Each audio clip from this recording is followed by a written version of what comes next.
What up, OGs? Welcome to episode 100 of the OG Sessions podcast, man. Never thought that we'd be at this point. First off, I want to make a toast to everyone that has made this season possible and all these 100 episodes possible. Every listener, every guest, every person, whether you just like to post on Instagram, whether you've been following us for this whole journey, or whether you just started following us yesterday, we are so grateful for you guys. Thank you guys for your continued support. Just want to let you know we got some big things coming for next season. And we hope you guys enjoy this episode, baby. Yes, sir. So without further ado, let's do it. Ready?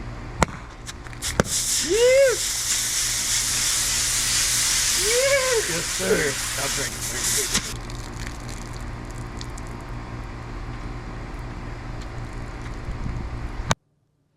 Man, oh man. Man, oh man. Here we are. We made it. Episode 100, bro. Triple digits, It brother. doesn't feel real. It's like, I know we've been dreaming about this point for a long time.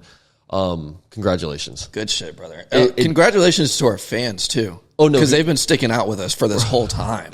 And there's been some times where, you know, I think I'm so proud of every guest that we got on the show this season. But there has obviously been times, man, where it's like, you know, either the guest, something happens with the guest, they didn't show up that week. So it's not that we missed a week, but then we're just dropping a secret session instead of dropping our normal episode. And, you know, obviously whenever we moved studios halfway through this season. Some people don't remember, around like episode 70 something, we switched into this studio. And so that was like 3 weeks where we didn't have a place to record, you know, so we were like making shit happen and trying to keep the content fun and reposting a lot of stuff. And honestly, dude, I'm so grateful for the loyal listeners of this show. You guys have no idea. It means the absolute world to us, man. Just the fact that you guys tune in every single week. And honestly, the fact that some of you guys, most of you guys have no idea who me and Joey are. Yeah. You know, I mean, the only way that you know who we are is through this podcast. This, and that just means so much to us, man, because we love doing this shit and this is like our craft.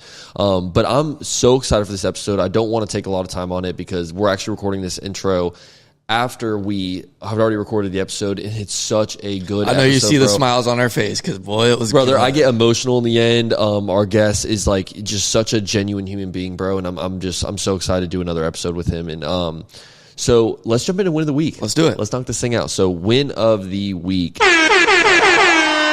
episode 100. You want me to go first? Didn't think I'd ever say that, man, but yeah, I'd love for you to go first. Okay, episode 100, big episode. So this week specifically, with the warmer weather, I've been going to the beach before work. Like Really? I normally work at like 7:38, and sunrise is around 6:30. So like I try to get there before 7, but it doesn't happen all the time. And it's just like, I feel like it's such a good way to start the day. Like you're in the, you know me, I love the water. If I'm by the water, I'm happy. So like starting my day by the ocean, perfect. That's my win of the week. That's a good one. And I like that because we actually went to see the sunrise last weekend. Well, when this episode drops, it's like a month ago. Yeah. But when we went to go see a sunrise, it wasn't even really on purpose. We were trying to surf, I think, and we got out there way earlier than we were expecting. And dude, we just sat there and watched the sun come up. Until it doesn't like fire you up, bro. Yeah. I don't know what it is. Like, I don't need like any. That's all I need. That is the coffee. I don't care about. That is the coffee. Yeah. I don't need my phone. I don't need anything, bro. Like just going out there and just being with your people and just like seeing the sunrise. I had a great time doing that. And sometimes like when all the stresses of life are kind of just like caving on you, bro, and like you feel just your brain is going like 100 miles an hour. Sometimes just going out and doing something like that, just throw them in the ocean. Fire 100%, dude. I like that. Yeah. Fires you up for sure. My win of the week is when you revive one of your plants. So you're big on this. Whoa. So you know, for me, like obviously I'm not a plant dad like you, bro. Yeah. Like I have maybe 10 plants, you know, and you're always on top of it. You're watering your plants every single day. For me, sometimes life hits a little bit differently. Sometimes plants aren't the number one thing on my mind. Yeah. You know what I mean? Especially if I'm busy and we got like a big episode dropping that week or whatever. I'm pretty much not checking in on those plants, bro. Oh, I know. And so I see them. Yeah. I see them. It's funny. You have an eye for it. Like you notice it right away. For me, it takes a minute. I've got to really see them like on the, backstretch of life, you know? I feel like I can hear them. Like they're screaming at me. They're like, Joey, bro, I need water. I'll tell you right now. It's funny because by the time I see them, I'm like, oh, they're gone. It's gone. Like there's no point even trying to like resuscitate this fucking plant. And then I take the plant to the sink and I'm like flooding it. I'm like, please. No, but you did give me some pointers the other day on just like when they're at that point, like how to kind of bring them back to life and don't drown them with water, but more so just like consistently start giving them more water and whatever. Dude, actually, if you look, I mean, I know you noticed it this morning, but dude, my plants outside they're perking up. fire. They're looking good. Fire. Like they're looking like young, healthy plants again. So I know that definitely fires me up whenever you see them like kind of come back to life. And the cool thing is it doesn't take a long period of time either. You know what I mean? Like all you need is a couple days and they're already starting to look like. You can water a thirsty plant in the morning and it'll be perked up by the afternoon. It's so cool, dude. Feels like you can just sit there and watch it. But like I said before, I really want to jump into today's episode. I don't want to take a lot of time on this, but I do want to list off a couple of accolades of just things that I'm really proud of us for, man. Like this has obviously been our second season ever doing podcasting. Me and Joey are not, we listen to podcasts, but we don't have like, and there's no one that really like held our hand and showed us how to do this and that and whatever. And it's all through trial and error. And I'm just so proud of us like completing 2 50-episode seasons. I remember when I first mentioned that I wanted to do 50-episode seasons to you before I even started the first season by myself. As a friend, you looked at me and you're like, what the fuck? You're a fucking animal. And if I were to drop 3 episodes a week, like 50-episode seasons kind of makes sense. But 50-episode seasons dropping weekly, that means for an entire year, you get no break. Every single Thursday, you've got an episode dropping. And we used to drop on Mondays, too. So it was like my weekend, the last couple days of my weekend are focused on editing and doing all this shit. And the weekends were my free time at that point. And so, no, I just want to run through some things. I've got a list right here. Let's hear it. Of just some stuff that I'm really proud of us for, man. So in this season alone, this was our first ever season doing visuals and being on YouTube. So any of these stats you hear from YouTube, most of these stats are going to be only from season 2, but some of them, since it's our episode 100, I do want to run through the whole season. Yeah.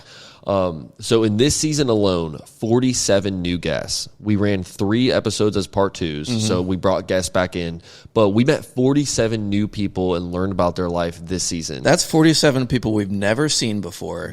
We've had them in front of us having a full hour-and-a-half conversation and learning about their lives. And a lot of these people in this list of 47 people, like a lot of them are people that I've been watching and like admiring for years since I was a kid, bro.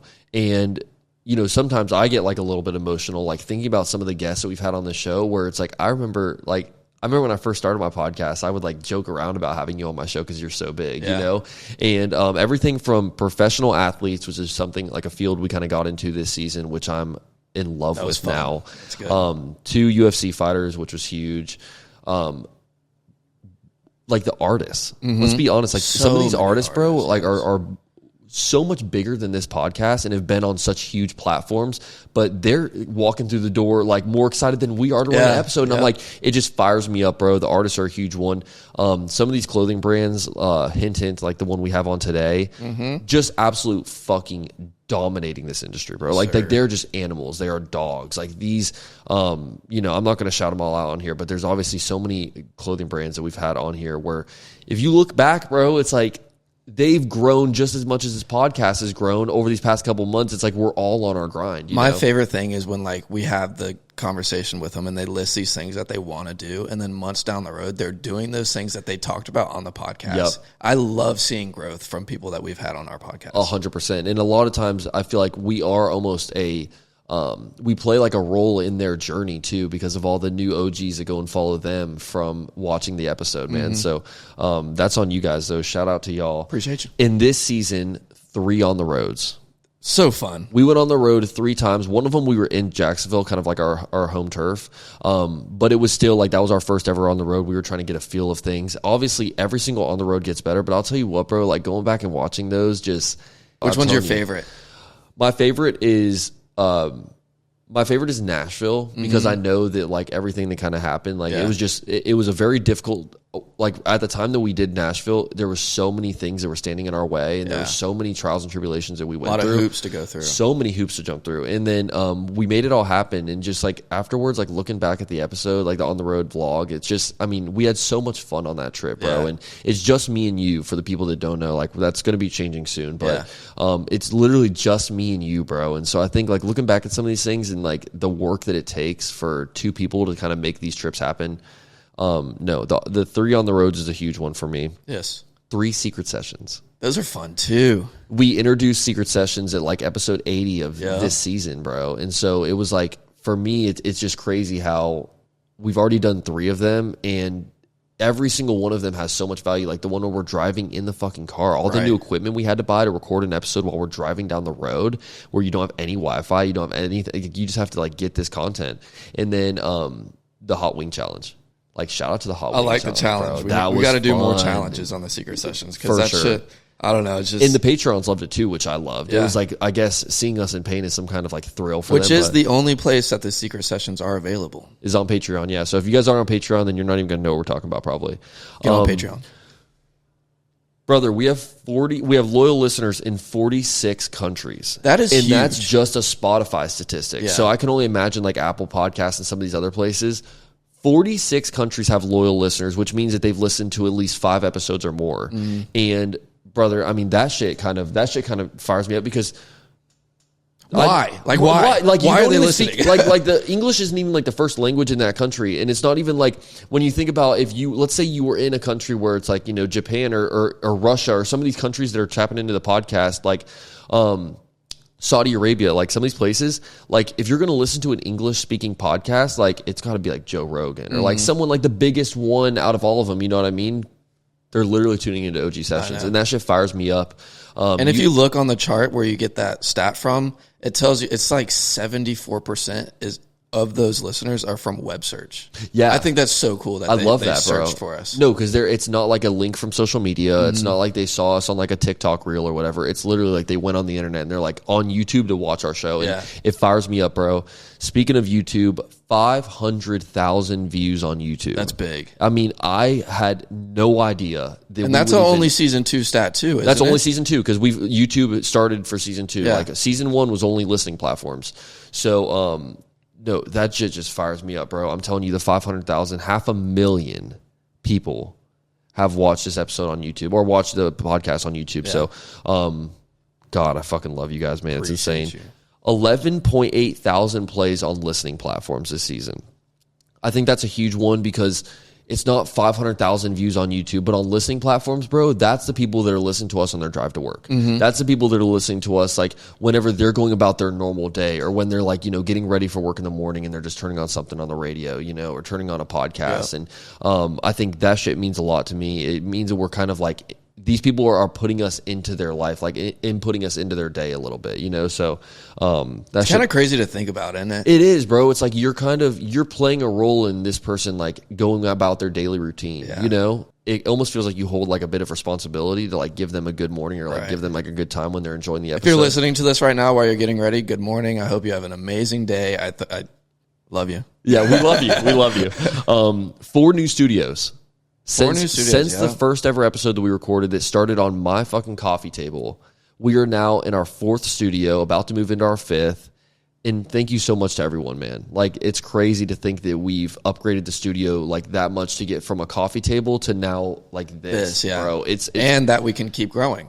That's 100%, like, 100%. And I think it should just fire up the listeners even more to let them know that like it's all gas, no Yeah, brakes, baby. yeah. We Like ain't for stopping. us, like We ain't slowing we're down. never content. We're never content. We can't even go back and listen to some of our episodes from earlier this season. I don't because even we're want to. I don't want to see it. yeah, no, 100%, bro. Did I miss anything? I think one other thing that was just kind of like a little sidebar that I wanted to mention was just the fact that I love getting noticed in public for the podcast. I was at Publix the other day. This is a newer one. I haven't even shared this one yet. I don't even think I told you about this one. I was at Publix out at the beaches, very quick, in and out, just grabbing something. And I could feel the eyes of this dude, like, just kind of watching me as I was going down the aisle or whatever, like getting this, like, fucking whatever I was getting. And he came up to me and was like, hey, man, like, I just wanted to say I love your podcast. I've seen it a couple times. Like, the guests you have on are legit. Like, you guys are an elite show. That shit will bro. make you cry. And I was like, dude, I literally like dapped this dude up, got his number, and I was like, dude, if you need anything, like, hit me up, Yeah. dog. I was like, I appreciate you coming up to me and saying that because I do put so much time into it. We put so much time into this shit.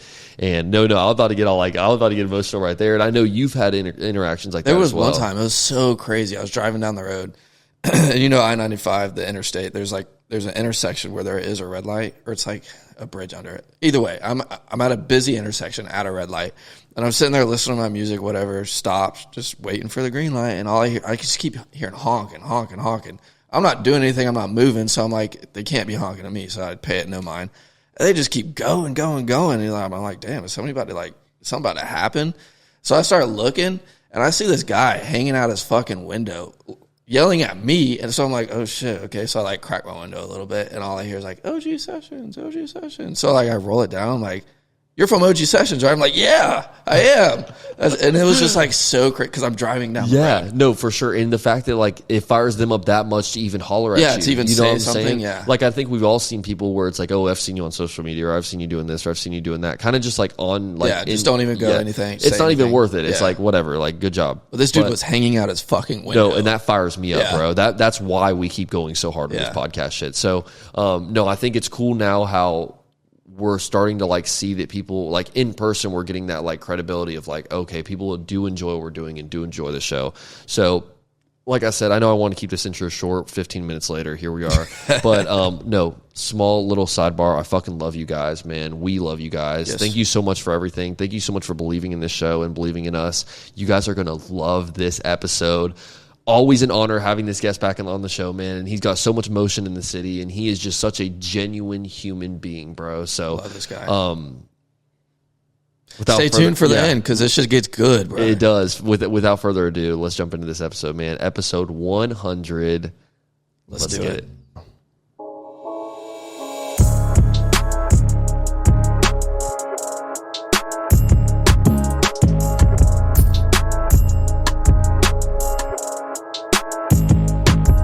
What up, OGs, man? We are here. We made it, brother. Episode 100. Episode 100. Isn't that crazy? Triple digits. You know, it's been quite the journey. Yes, it has. And I am super excited to bring back this guest. Fan favorite guest of season 1. Yes, sir. He had 2 episodes in season 1. One of the only guests that got that. Mm-hmm. And also the owner of your favorite clothing brand, Favre. Yes, sir. Ladies and gentlemen, join me in welcoming the man himself. It's a pleasure to have him back, Kasey Faver. Yes, sir. How you doing? Doing great, man. How about y'all? Congratulations to y'all. Let's start with that. 100 episodes. Thank you so much. No small feat. Congrats, y'all. Bro, thank you. Seriously. For sure. It's like it's been a long time coming, but also feels like it came so quick. Yeah. You know, and in total, I think it took around like 2.5 years. Yeah. Because we took a break after season 1, and, you know, we'll take a small break after this one as well. But, dude, thank you very much. Heck yes. Yeah, it feels good. It feels good to finally get into triple digits, man. Yeah. Nice to meet you, Joey. Nice to meet you, too. And, finally. Dude, what's been going on? It's been a minute since we had you on the show. Let's go ahead and recap. So, episode 10, that was the first time that we had you on. And back in those days, man, we got to remember you were so, compared to where you're at right now, I mean, it was so early days, right? I mean, you were still making like certain merch of like the Jaguars, and they didn't even really know. I mean, they heard about it, but it was like there was no collaborative effort going on there or anything like that. And then we get you back on for episode 25. Which, I mean, that's crazy. I mean, I feel like we had you back so much sooner than that, but yeah, it's 2 years ago. Yeah. And at that point, like now your foot's in the door, you're working with these guys. It's like, and I remember it's so funny if you listen back to that episode, we talk about so many things, but specifically like me and you were such big Jags fans. Mm-hmm. So whenever we started talking about the collab and just like how you were like starting to work with them, and you did at that time, we were talking about the hats you were doing for like season ticket members or whatever, and it had the Duval on the side, and just the process with all that. I mean, we were so excited, bro, because it's so big for the city, I feel like, and just for the brand itself. Yeah, I was thinking the other day, you know, and you and I spoke to this on the second episode when I've like really first started getting into it and just deciding, you know, I'm going to start making these hats. I'm going to put the official logo on there. And I remember having the conversations with my wife and my dad and just being like, you know, one of two things is going to happen. We're going to get sued, you know, or like this will hit it big time and like they may want to collaborate with us, which is so wild to like have that thought back in the day. But then, you know, here we sit, you know, after everything is cleared. And honestly, I was listening to episode 2 yesterday. I started crying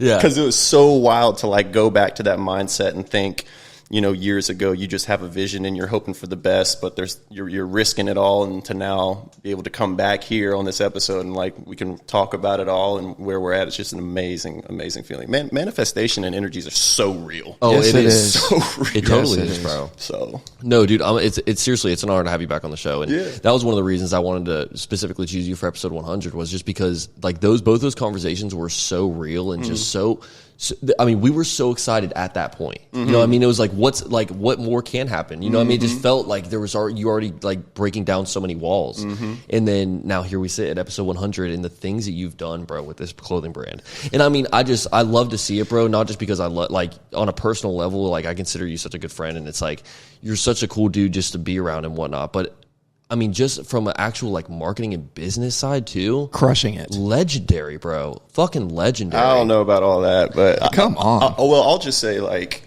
you know, I am still learning so much. Like, my go-to saying these days, even with my team, it's wild to even like have people as a team around me and like have employees these days. But anytime someone asks me like, how was your day? Like, how did it go? The honest answer really is truthfully like wins and losses every day. Yeah. Like, I'm still striking out every day and still learning, scratching things, trying something new. So I appreciate y'all and y'all saying that, but like, you hide it well, brother. I mean, seriously, it's like the losses are, I think it's just you have so many wins. Sometimes it can just kind of fade out of those losses. And at the same time, bro, I feel like that's a journey, right? Yeah. You know what I mean? Like you're doing it yourself. It's not like you've got someone that's kind of, you know, that's already done this path like multiple times. They're coming in and kind of holding your hand and like showing you what not to do and what to do. It's all trial and error. I feel like sometimes I feel like similar ways with this podcast, man. It's just like, you know, that's where you really learn the most is whenever you take those small L's throughout the day. And that's what it is right there. It's just like, I don't even really look at the losses as a loss. Like, it's just lessons. It's just a lesson and it's a learning opportunity to like how to be better. And I will say that, like, I've got a pretty good board of advisors these days. So, like, I do have people that, like, I pull from and, like, try and pick their brains. But at the same time, like, it's still, like, a relatively new thing for, like, these lifestyle brands to be working in these licensed sectors. Yeah. So I want to jump right into it, man. One of your most recent collabs, which I thought was very interesting, and I think also kind of caught a lot of people by surprise, was Friday Beers. Okay. And Almost Friday TV, I guess. Same thing pretty much. Yeah. But, dude, that was legendary. And tell me kind of, were you the one that kind of reached out to them to do that collab? How did that kind of happen? What was the connection? So they hit me up. I got a good friend that I knew from Orlando, and he's one of their like main writers for like all of their skits. And he was just like, and he's been also like a day one supporter. Like back in the day, I put up a challenge on Instagram trying to get like the brand going out there. And I was like, I literally took a video of myself and I was like, anyone that can beat me one-on-one in basketball, you can have whatever you want off the website. I was like, but if I beat you, you have to buy it. And like, sure enough, like 6 people came through and he was one of them. Oh my God. And I knew him from back in the day, like in high school, and he was always like super long, lanky, like tall kid, could hoop, had good footwork. But when he came back, he was like a man, and he's like 6'6". I'm like, oh. So like we meet at like Gonzalez on like a rainy day to ball out in the rain, and he just like dominated me. Like I got him one time out of the 3 times, but like overall I went 7-2. But he was the one that just like, I've never been like backed down in the post and just like finished on. He just like rains threes on me. So anyways, that's the relationship I had with the kid. But he's been like into producing and writing skits ever since like I knew him in high school. So wow, he's one of the main guys like behind the scenes now, and he hits me up and he's like, man, like our merch just really needs help. You know, if you're willing, like I can't promise anything, but I can run it up the chain. I'm like, okay, cool. Like, you know, I'll put a little deck together and I'll send it to you. And he's like, yeah, all right, do it. Get the team together, put the ideas together, marketing campaign, digital designs, run it up the chain. We hear back from like a couple weeks later and they're like, we love it. They're like, let's do this. I'm like, oh my gosh, like, all right, let's go for it. Negotiate the contract, all the things that need to be in place beforehand. And I was like, you know, as I'm signing the deal, I'm like, by the way, like, I'm coming out there. Like, I'm not just going to, like, do, like, a photo shoot here. Like, I'm coming to see y'all. They're like, come on. And that's in where? Los Angeles? They have an office on Abbot Kinney in Venice, California. Wow. Oh, my God. So I, like, go out there, and I was there before that just doing some things out in L.A. with the family, and I, like, saw their office, and I'm like, holy cow, like, this is where they're at? Like, it's pretty wild, you know? So, sure enough, I fly the whole team out there. Like me, my photographer, Tillin, still working with Tillin. Love it. I fly my family out there because we have people out there that we want to go and visit. He was going through some tough things, so we went and stayed with him. Fly my photographers out there, all that stuff.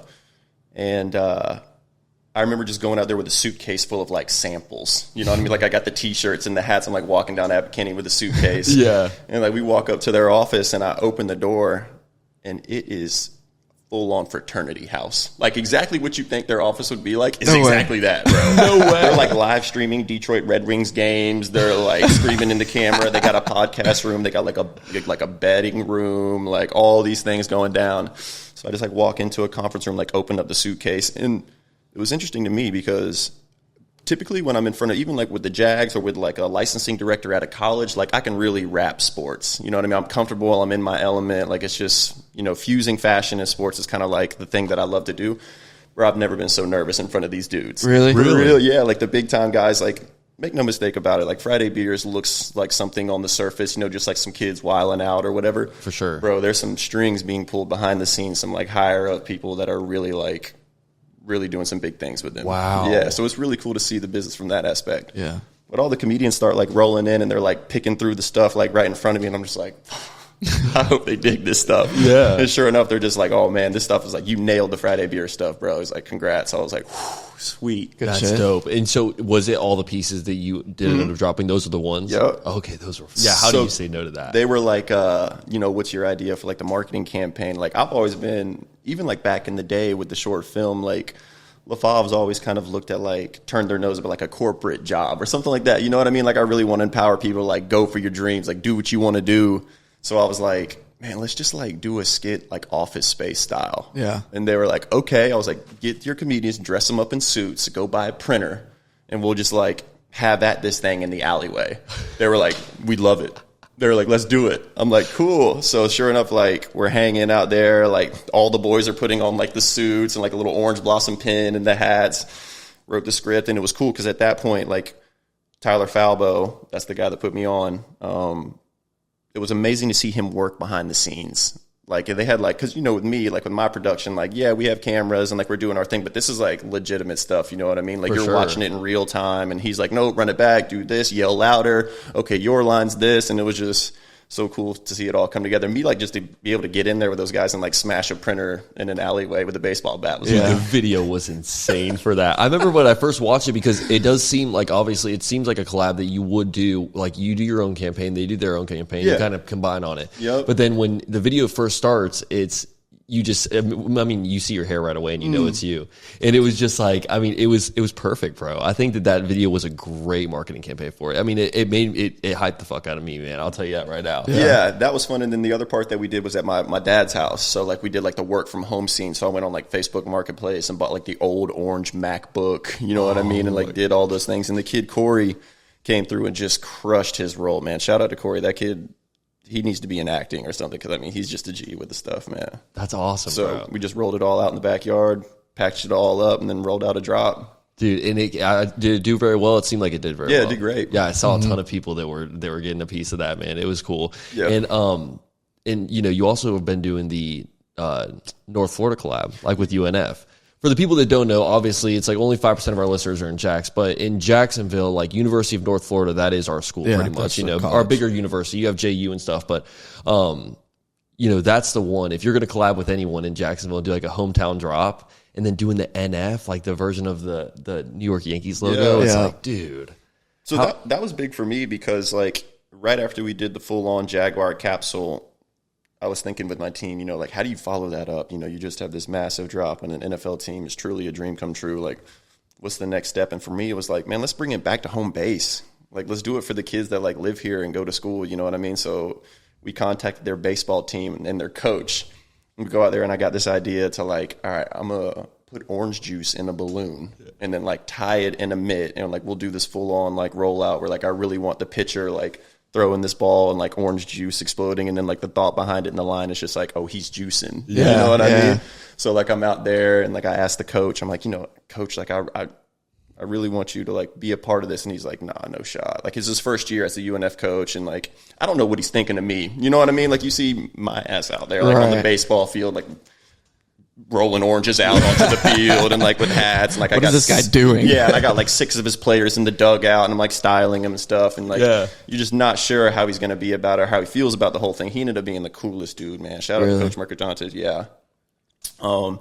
Ends up being in the script. like on camera, and his whole demeanor is perfect, and it's just amazing to bring something home like that for the team. That video, dude, I almost forgot about that video. Man. That was so dope when the orange, like the juice exploded in the mid, and then you're like, I think it's juicing, coach. You got all the dip or whatever.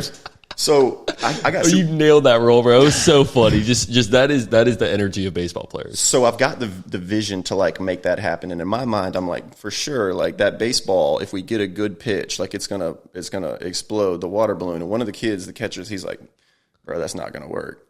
And it was like the first time that thought entered my head, like, oh, like what if it doesn't? Like at this point, I've got the coach out there, I got all the players, I got my entire team out there, like all the merchandise has been made, like this needs to happen. What if the balloon doesn't explode? Yeah. So the pitcher's out there, super cool kid, Brody. And they're like, everyone's in their spot, and I'm just kind of like on the sidelines, like so nervous. He lets the first pitch ride, hits the catcher's mitt, balloon just falls out of the glove. Oh my! And I'm like pacing in the dugout. I'm like, oh my goodness. I'm like, it's okay, like get the balloon, tie it back up. Like the next pitch Brody throws, like not even close to a strike. Brody, you need to work on that. But like hits it like nowhere near, so he's got to like go catch it, and it doesn't hit the balloon again. You know what I mean? So I'm like, oh man, like is this gonna happen or not? It gets up there for the third time and just throws a beautiful pitch, and it just like hits right in the goal, boom, and explodes, and I lose it. I just start yelling, I'm like, he's juicing, coach, he's juicing. Everyone's just like cracking up. So I love it, man. You never know, and you never know if things are gonna work or not. So. No, and just that whole design went so hard. And then you did the city shorts, and collabed with a couple of the basketball players. And I think that was even a couple weeks later after the baseball one. But those went so hard, bro. With like the scratches on the sides, man, or the lightning bolts or whatever. It was like just looks so dope. Yeah, so that was with Chaz Lanier, and Chaz is like led the A-Sun in like points, assists, rebounds, like all these things. And he just committed to Kentucky. He's actually from Nashville, and he's going to be like a starter for the Tennessee Volunteers now. Nice. He's a beast, man. He was the coolest kid to come out. It was our first NIL deal, where the baseball team was too, but Chaz was like the first person. Like the NIL right now is just like the wild, wild west, dude. Everyone's trying to figure out like, how does this work? Like, what do you pay someone? Like, what are the deliverables? So that's really something that we've been working on hard lately. But shout out to Chaz for like giving us a shot and like doing that whole thing. I actually brought those shorts for y'all too. Oh, chill, bro. Yeah. Chill. Are you serious? Dude, he's a man. So let's fucking go. And what it is with these shorts is like, these are like the lightning bolts, right? But the way that I came up with the design was it's actually this right off the mask of the osprey. Oh, really? So like an osprey, like when you see like those raptors, like the way that you can really identify them is they have a mask, right? Like that black mask, and on the logo, that's that. So I just took that off of the logo, and then I screen printed them on the shorts. Beautiful. Oh, dude, Good that shit. is hard. So I brought both of y'all some shorts. Dude, thank you so man. much, bro. Yeah. That is dope. For sure. I was listening to your part 2, and you were talking about the hardships of going like and getting with the Jags and stuff. Yeah. Tell me about that, because now like seeing all your success with the Jaguars, I want to know how you got to the point that you're at. Bro. So we used to just make these hats. Yeah. Right? Like the one on your head. And the thought behind that was something that we touched on earlier. It was like, either we're going to get a cease and desist and like we're going to get shut down, which a lot of people have recently. Like they've really been cracking down on it. Or like the Jags will see the value in it and they'll want to collaborate. Yeah. So it kind of built from them giving me a shot with 50 hats for season ticket member hats to people within the organization saying, we would like these hats, to that growing to, like 300 hats, to that point to their, at the time it was the VP of marketing, to her being like, we got to figure out like how to sell these hats ourselves. Yeah. I'm like, cool.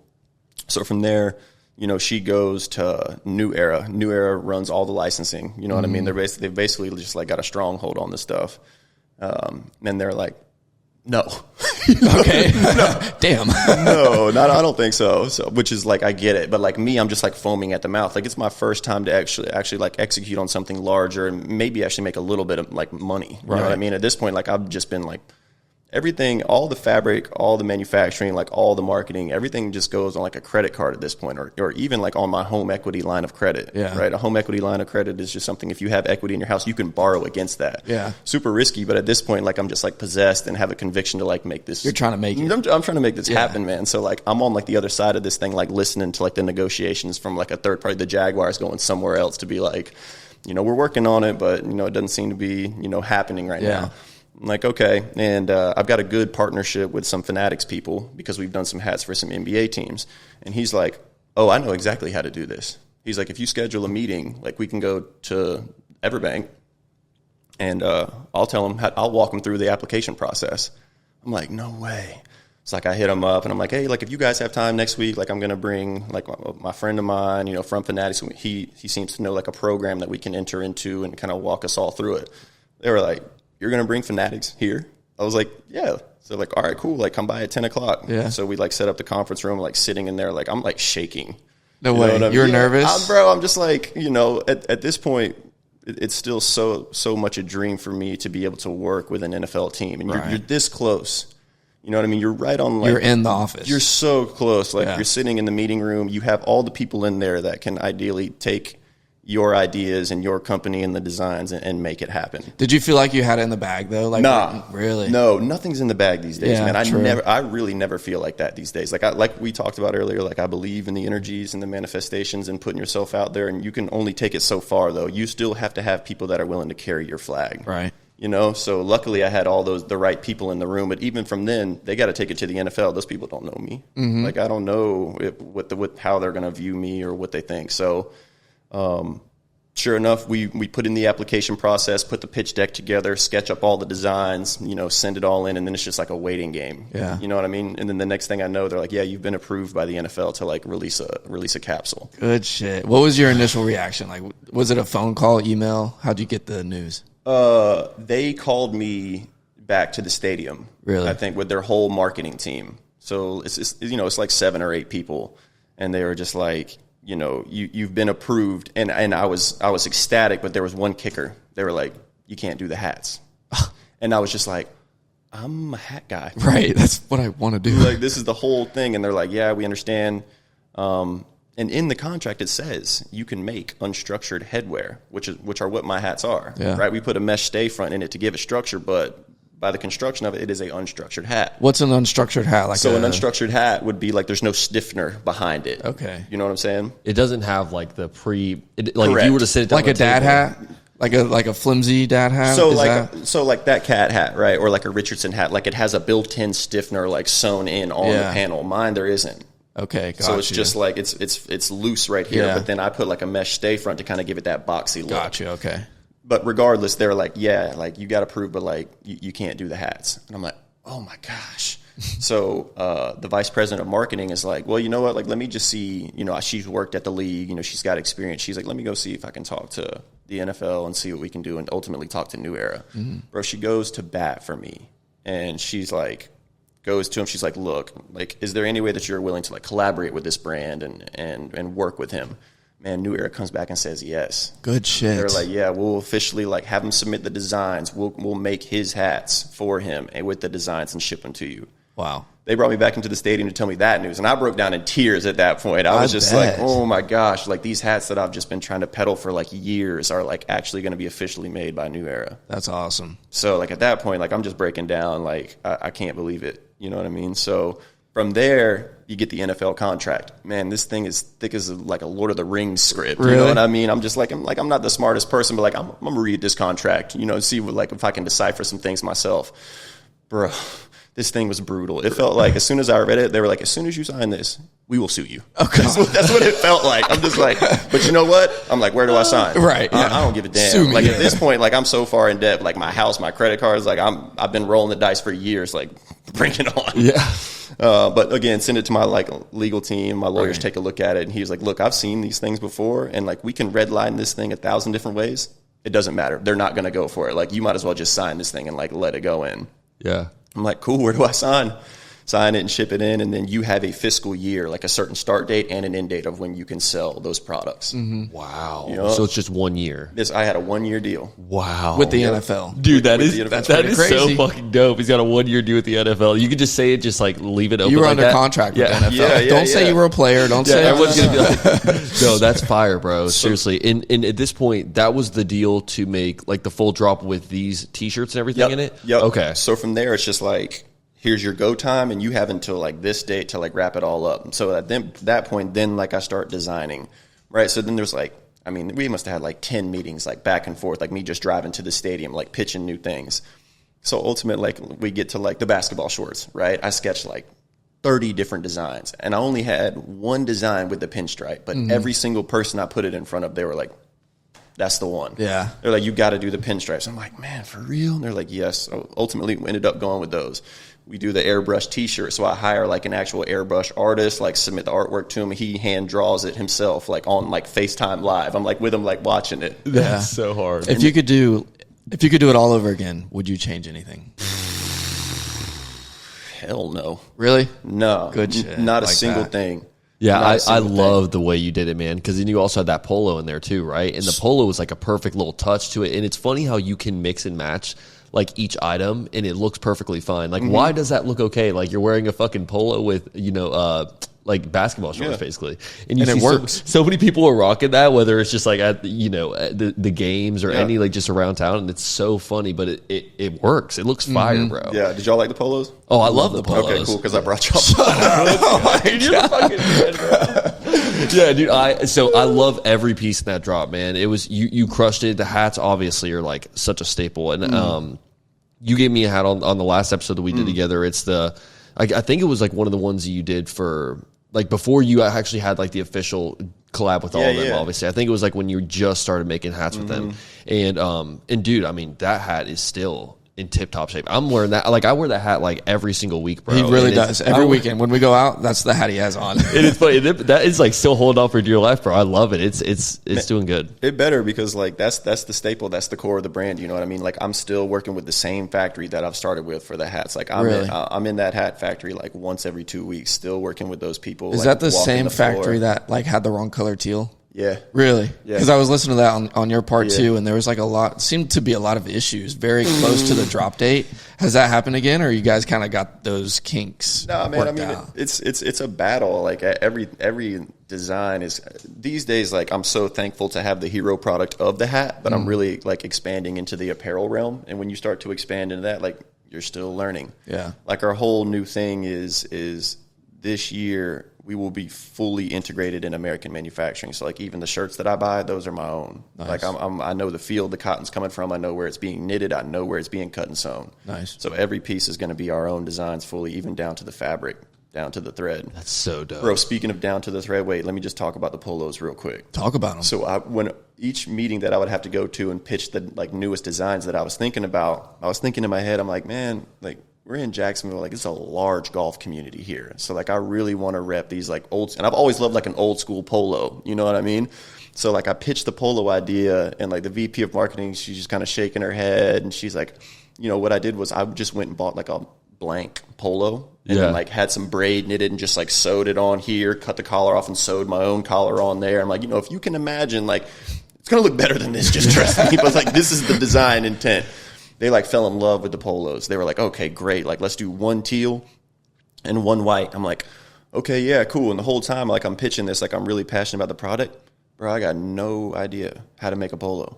Don't know a single polo manufacturer. Don't know where to get the fabric made. Like, I'm like just winging it. You cut the collar off of this one, bro. And like at the end of the day, I'm like, I'm just going to cut a collar off 1,000 polos and figure it out. So like, I just start like cold calling like all of my like fabric manufacturers and like just seeing like, do you know anyone? Man, I can't find a single like polo making manufacturer. Like it's all overseas at this point. You know what I mean? And the other tough part is if they want to do a teal polo, you got to get that dyed, which comes with like a large minimum. Like no one just makes our color teal in like a fabric. Yeah. You know what I mean? Yeah. Dude, I go down this rabbit hole of figuring it out. Like, okay, I know how to get the polo fabric at this point. Like, I know how to get it dyed at this point. Like, I finally find a polo manufacturer. Bro, I have to find the thread color. I had to get thread dyed teal just to get it sewn up. Oh, like my I went God. down to the like minute detail to pull this off, and every day, like I'm just looking at the calendar, and it's just like you've got 100 days to pull this off. And I just thought to myself, like it gets to be so like stringent, you're coming up against it, and I'm just thinking to myself, like if it was just up to me, I would stay up for 100 days straight. Yeah. But the biggest thing is you're relying on other people. other companies. You're trying to hold them to deadlines. You're trying to negotiate pricing, like all these things. And they don't care about any of that. Like, in the end of the day, bro, they got their own deadlines they're trying to hit, and they've got a million orders of, there's probably so many people that are coming in and trying to tell them, like, hey, I need this by this time and this I time. need this thread that color. Yeah, exactly. So I end up driving to South Carolina. I find a polo guy. I call him on the phone. This is like an old school gentleman here, just like a Southern cutter. We just like hit it off the bat, and I'm like, look, man, like, I'm coming to see you. Like, if you can fit me in your schedule, like, I would love to, like, make this happen. He's like, you can come anytime, bro. I like, go home to my wife, and I'm like, babe, I got to be in South Carolina tomorrow by, like, 10. And, like, shout out to my wife. Like, she's amazing and just letting me pursue this thing. She's like, go. She's pregnant. Like, she's got a full belly at this point. She's like, I got cash. My son, he's 6 now. She's like, I got him. I got the house. Like, you just hit the road and go make it happen. That's beautiful. I'm just like, trying to figure it out, bro. I'm so stressed. Like, at this point, ran out the house. Dude, pull up to the factory, walk in there. It's they probably got 12 sewers out there, and they're known for doing AT&T's work. So AT&T has a contract with them.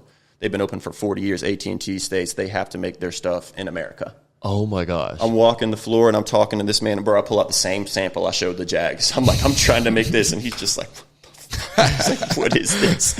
I'm like, just trust me, and I layered it. So that's kind of like a baseball jersey, the way I layer the braid. It's just like an extra layer. He's like, you can just like rib that and like have it cuffed. I'm like, man, I know this is kind of strange, but like, just trust me on the design. Yeah.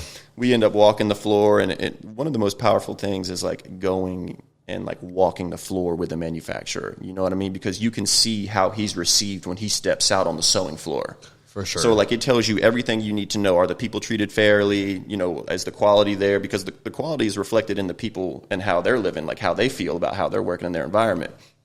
He steps out on the floor, and it feels just like one big family. It was, like, it's just so refreshing to see. Yeah. You know what I mean? So, like, I'm telling him, like, look, I got all this fabric on the way. I got all this braid on the way. But I was like, I don't even have a pattern for you to, like, cut this up. And he was like, we'll help you out with that. He like pulls up the files. He's like, we'll sew these samples up. You pick a pattern you like, and we'll go. That's dope. I'm like, holy cow! Like, okay, amazing. So continue going down the rabbit hole, staying on when's the fabric going to be done, dyed teal. When you going to have this knitted? Where's the braid at? Where's the thread at? All this stuff. And these are all from different people. So deadlines are waiting on other deadlines. So like, just to make the polo, I think it took like 9 different partners to pull together just a polo shirt. That's insane. Just to be able to get it to Jacksonville and embroidered. It's insane, bro. And that's like what kind of fires you up about like wearing, like whenever you hear the story behind merch like that, bro, you're like, I need to have that. So much work went into this. Yeah, it's cool. Like that's how I felt whenever you gave me the Jags hat, bro. The teal one. I was just like, that was right after we were just telling the whole story on it, and I was like, that's wild, bro. Yeah, I'll wrap the polo up real quick. So I'm walking through the floor. So I end up getting everything to him, and I've got like 50 days left to get them all cut and sewn. He ends up just like pushing me to the front of the line to like make it happen. I'm visiting him like all the time now, making sure everything's cool. He wraps up all the teal polos first because that was the polo that we dropped first. And I go back there to pick them all up. And he's like, Kasey, I need to talk to you for a second. His name is Phil Curlis, a man that I called on the way here. I still try and chop it up with him as much as I can just because he worked in the industry for so long. And he's like, close the door behind you. I'm like, okay. I'm like, man, what's going on, Mr. Curlis? And he was like, I was thinking about just calling you and telling you this, but, I wanted to tell you in person. He's like, we're closing our doors. Damn. And I was just like, oh, no. And, like, I'm like instantly so sad. And then it dawns on me. I'm like, if he's telling me he's closing his doors now, he knew he was closing them when I was just calling him, asking for him to help me out. So I asked him, and I'm like, Mr. Curlis, I mean, you knew that you were closing your doors. Then if you're telling me that now, like, why did you give me a shot? And he was like, man, everybody likes you in here. He's like, all the sewers, like, we literally had a meeting and everyone said, like, no, we need to, like, make this kid's product and help him out. And he was like, and if we didn't do it, he was like, you were dead in the water. And that's true. If Mr. Curlis did not give me a shot and make those polos, and that was the last product they ever made before they closed their doors, I would not have been able to, like, pull this cap. Shout out Mr. Curlis. Wow, bro. Shout out to him. That's insane. He was just like, man, you were, we really liked you here. All the girls really appreciated you showing like that you wanted to come to the factory and meet everyone. And he was like, you're the last product we ever made, and we wanted to give you your shot at like your dream. And so they were the one, they completed them. It wasn't like they closed it before. Wow. That's amazing. They literally kept their doors open to finish that product and then closed them down, liquidated all the sewing, like everything, the building, everything gone. They saw your vision too. Yeah. And that's why it's so important for like anyone else out there. Like, I don't care what your business is. Like, you got to go see it for yourself. Like, a phone call is a phone call, an email is something else. But like me and like my business practice, like I always believe like I'm hitting the road. Yeah. Like, I'll be there. No problem. Like, we're in a new hat manufacturing facility. It's in Virginia, bro. I hit the road.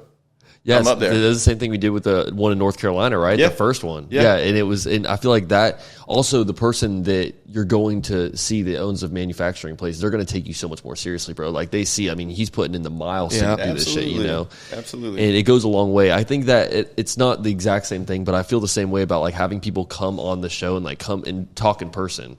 It's like sometimes, bro, you see people in the Zoom calls or whatever, and like, don't get me wrong, bro, it would be insane to Zoom call like Shannon Sharp or Lil Duval or like some crazy celeb or something, but dude, it wouldn't be half as great as it would be having it in person, bro. You know what I mean? Just like seeing someone in person or whatever. I feel like the connection wouldn't be the same, and it's got to be the same with the manufacturing for sure. And then one of my favorite pieces that you did with the Jags, just to kind of wrap up Jaguars talk. I know the motherfuckers in California. It's probably going to come back hate up us right now. the Friday Beers boys are watching this, like, all right, let's get on with it. Yeah. But no, dude, the Jaguars varsity jacket.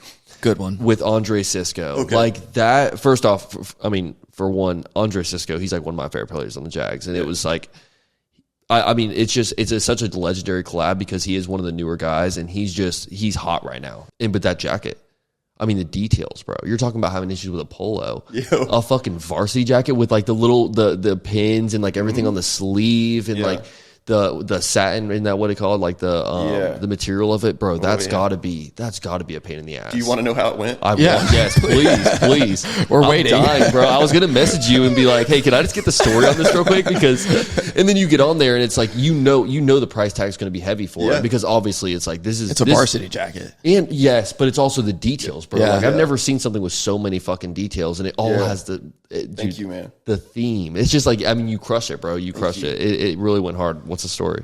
So I just made one for myself. So at this point, all right, whatever, I'll say it. So like I've still got like a small amount of time on that NFL contract, right? So I'm still like taking that contract and like showing other like cut and sew manufacturers. I'm like, hey, I got this contract. That way they'll like make officially licensed stuff for me, right? Yeah. So I like find like a new cut and sew manufacturer that's like been in the business for a very long time, and they're like, they got started on varsity jackets and like satin jackets.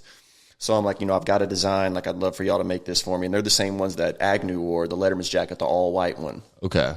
So I get the satin jacket made. When I first started working with them, they sent me all of their swatches, and they only had like 5 colors. They had jaguar teal. Beautiful. In the satin. Shut up. And I'm like, no. They had like red, blue, black, white, jaguar teal. I'm like, so I'm just like, I've been staring at this thing for like months. You know what I mean? And I'm like, all right, I got to like just put pen to paper and like make a design. So like we get this thing made, design everything within and send it to them. They're like, yeah, all right, well, we'll cut this up and ship it to you. So, then it's so funny. Like you got to design all this stuff. Like fashion is such a gamble. Like by the time that a consumer sees the product, the fabric's been purchased. You know what I mean? The details are already made. Like everything's been embroidered. Like everything's been cut and sewn. And then you got to do all the marketing for it and just hope that it resonates and hope that you move it. You know what I mean? So like at this point, it's like an 8-week waiting process from like giving them the design and waiting for them to cut and sew. So I come home one day because it's been delivered. And typically like whenever I open up a sample, like I'm already prepared for it to not be all the way there. You know what I mean? Like no matter what it is, like I rarely hit it out of the park with like a first sample. For sure. So I'm always like gearing up for the second sample, possibly a third sample. Bro, I pulled that thing out of the box and I was just like, oh. Nice. I was like, this is it. I was like, first, right off the bat, I'm like, this is it. This design works all the way. Yeah.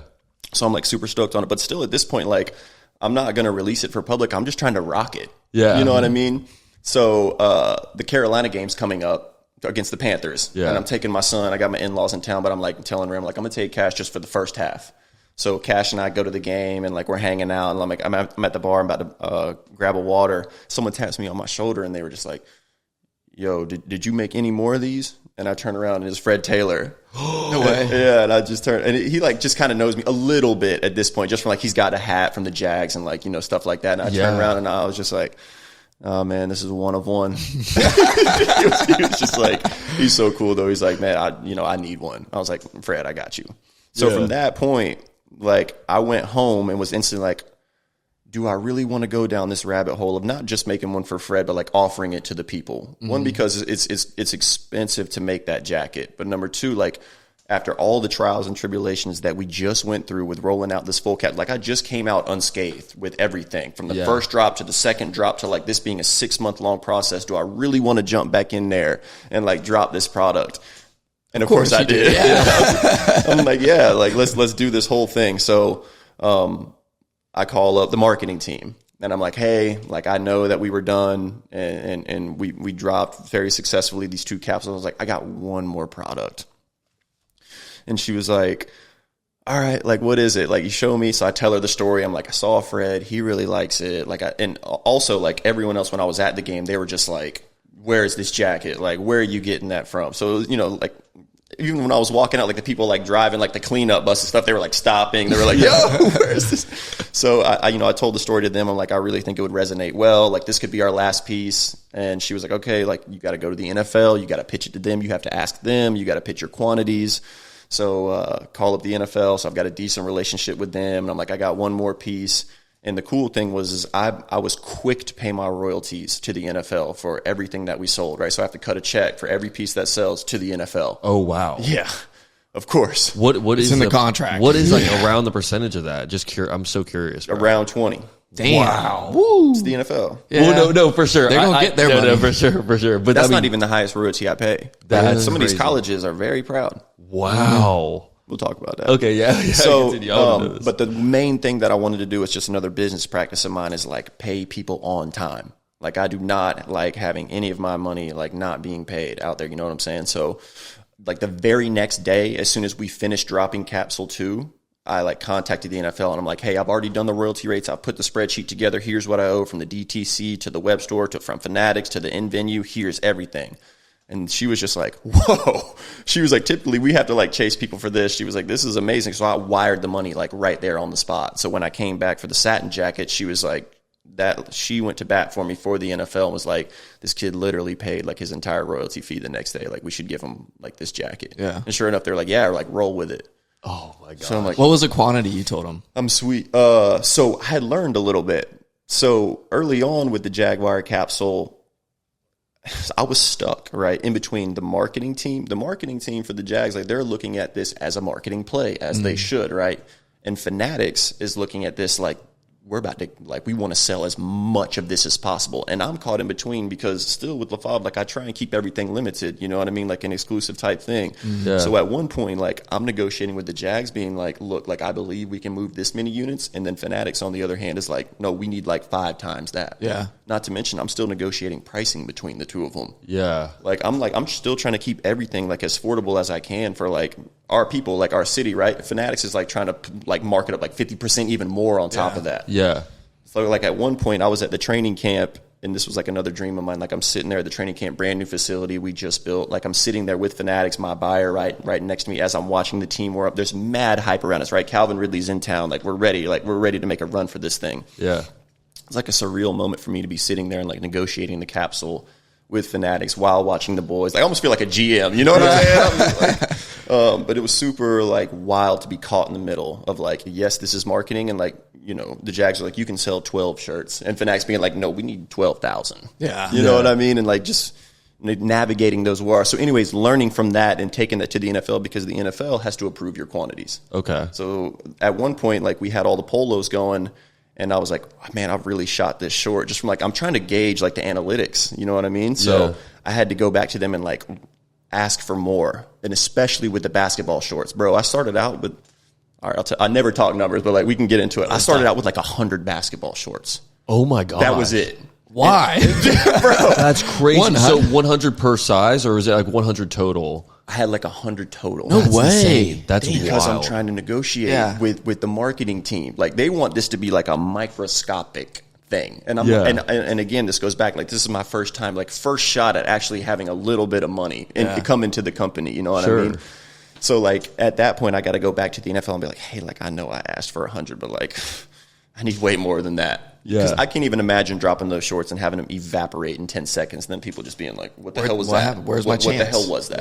Yeah. And they were all, like the site, bro. They were off pretty quick, I think, right? Oh, dude, that morning. Yeah. On 9/04, like September 4th. Yeah. When like I just had my phone in my hand and I just saw like everything. My phone was just like smoking. Yeah. I was just on the phone with Remy crying again.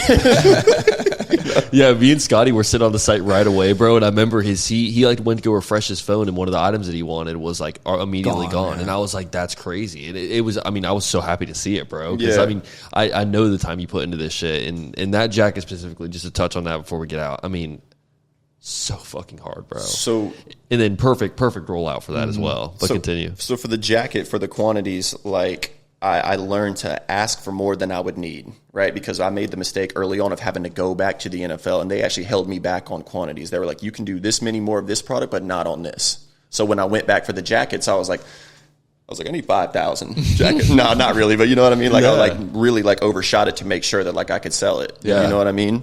So they approved the jacket. I'm like, here we go. Good. Here we go. We're about to get back into it. Call it the manufacturer, make sure that they have enough fabric to make the jacket, right? Because I'm going to open it up as a pre-order. These things are so expensive to make. I don't have the capital to like roll the dice and get as many of these made. So I open it up as a pre-order.